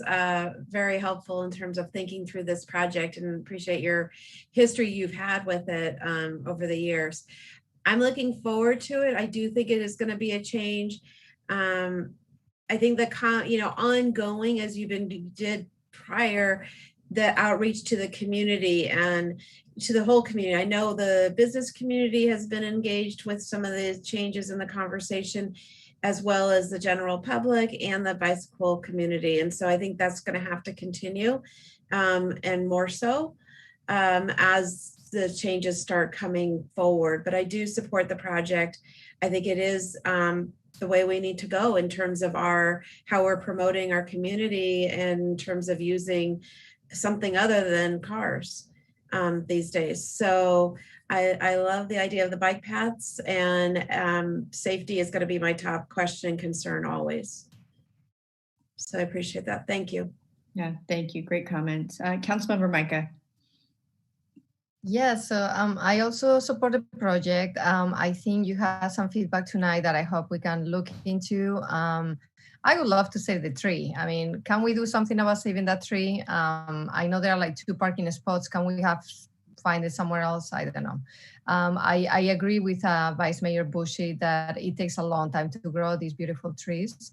And, if the idea is to increase our biking and walking, and I think it's important just to have more mature trees in our city. So I don't know if there's something we can do about that. And then really looking into some of the challenging areas. I think traffic is going to be how we control the traffic is going to be very important. And, we do have experts that I know I can trust, but I would really encourage the experts to get in the car and drive it, and just go through this, especially like a peak time. And when we are adjusting the lights and everything, so yeah, I guess those are all my comments. I know this is going to be challenging until it gets constructed. And then I look forward I do the loop from my house, in Bret Harte through Greenbrace and Anselmo and back. So I do use actually that second street to bike in there. So I think it's going to be nice, but I think we just have to be, careful. And something I thought is like, I imagine it's probably very expensive, but can you elevate the bike lane?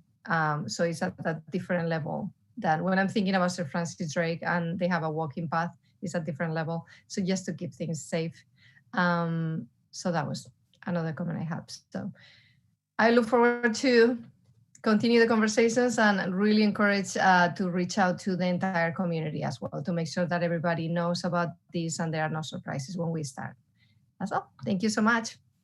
Thank you, Councilmember Micah. Great comments. And actually, before I make my comments, Director Guerin or April, if you could speak to the tree, because we did have people, and I actually wrote myself a note, but I had so many other notes, I missed that. So if you could just speak to that before I make my comments. Yeah, April, I don't know if you were able to pull up the slide deck or not, but maybe it's not worth it. Yeah, I think what April... Just speak to it. Yeah, what April demonstrated, Mayor, is that it would require taking away several parking spaces along the street because of the way the lanes have to shift. Yeah, five spaces. Okay. It's not too, intuitively, it's the 2 across from the tree, but in fact, because the lanes, people are going, at significant speeds through here, the lane shift has to happen over a longer stretch. And so, in fact, it does impact five parking spaces, and they're very much at a premium in that neighborhood. I think the community voiced their opinion at the last public meeting we had, which I think was another council ago, unfortunately, but they were very concerned about the parking there. And I guess didn't come out tonight because I think they thought that issue might have been resolved. But I'm with Bill. If there were a way to save that tree, we would be doing it. But it's just really not possible without giving up all the parking along that street, which as you know is those homes are very old, were never parked properly in the first place on very narrow streets, and those parking spaces are used and coveted by the people in the neighborhood. So that's the reason the tree is. I won't say my analogy, but it's very difficult to save it, and we don't think that we can do it without giving up a lot of parking. Yeah, no, and thank you, because April, you did present that, and so I just wanted to circle back and make, let people know that we did hear it and that staff definitely heard it and talked about it. And actually, when we talked about this with the previous council, we spent a lot of time talking about the trees. So, my comments are, I think it was back in 2016, I did a bike audit with the Safe Routes to School through this area.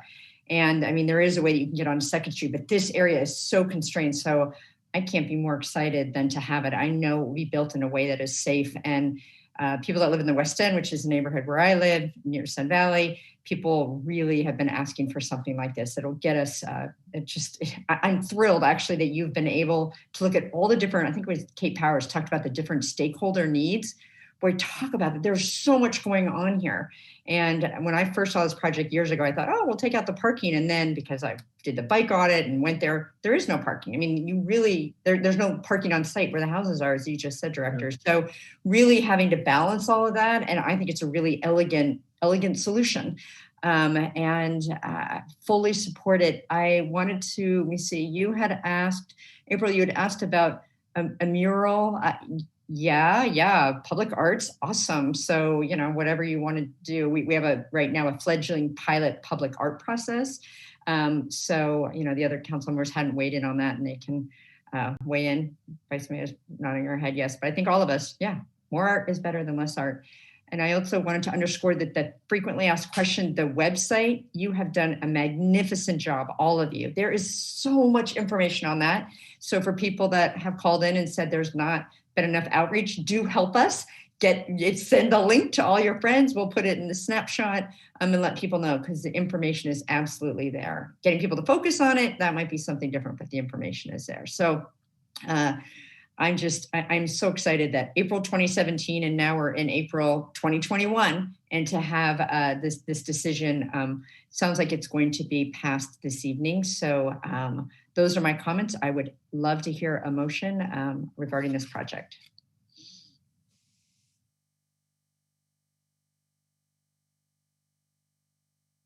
I'll make a motion to approve. Do you want me to read this? Yes, please. Okay. Make a motion accepting the 3rd Street Rehabilitation Project and directing staff to request construction funding from the Transportation Authority of Marin. That we adopt the resolution. We adopt the resolution. Thank you. It's been moved. Is there a second? I'll second. Moved and seconded. A roll call, please. Vice Mayor Bushy. Aye. Councilmember Hill. Oh, he's recused. I don't know what to say. He's not in the room. Not in the room, let the records indicate. Councilmember Kurtz. Aye. Councilmember Yoden's Galati. Aye. Mayor Kate. Aye, that passes 4-0. And again, and thank you to all the community bikers and walkers and transit and drivers. This will be a visionary project, I think, that will really transform this area. So thank you. Thanks so much, Council. Thank you. Okay, so we'll let everybody else jump back in the room so we can wave at each other. It was a long one tonight, but boy, we got a lot done. And it just underscores, it's perfect that it's public servants. I already dropped the proclamation on the ground, the Public Servant Recognition Week. Boy, it just shows up. So thank you all to staff. This meeting is adjourned and we'll see you in 2 weeks. Great, thank you. Bye. Bye-bye. Good night.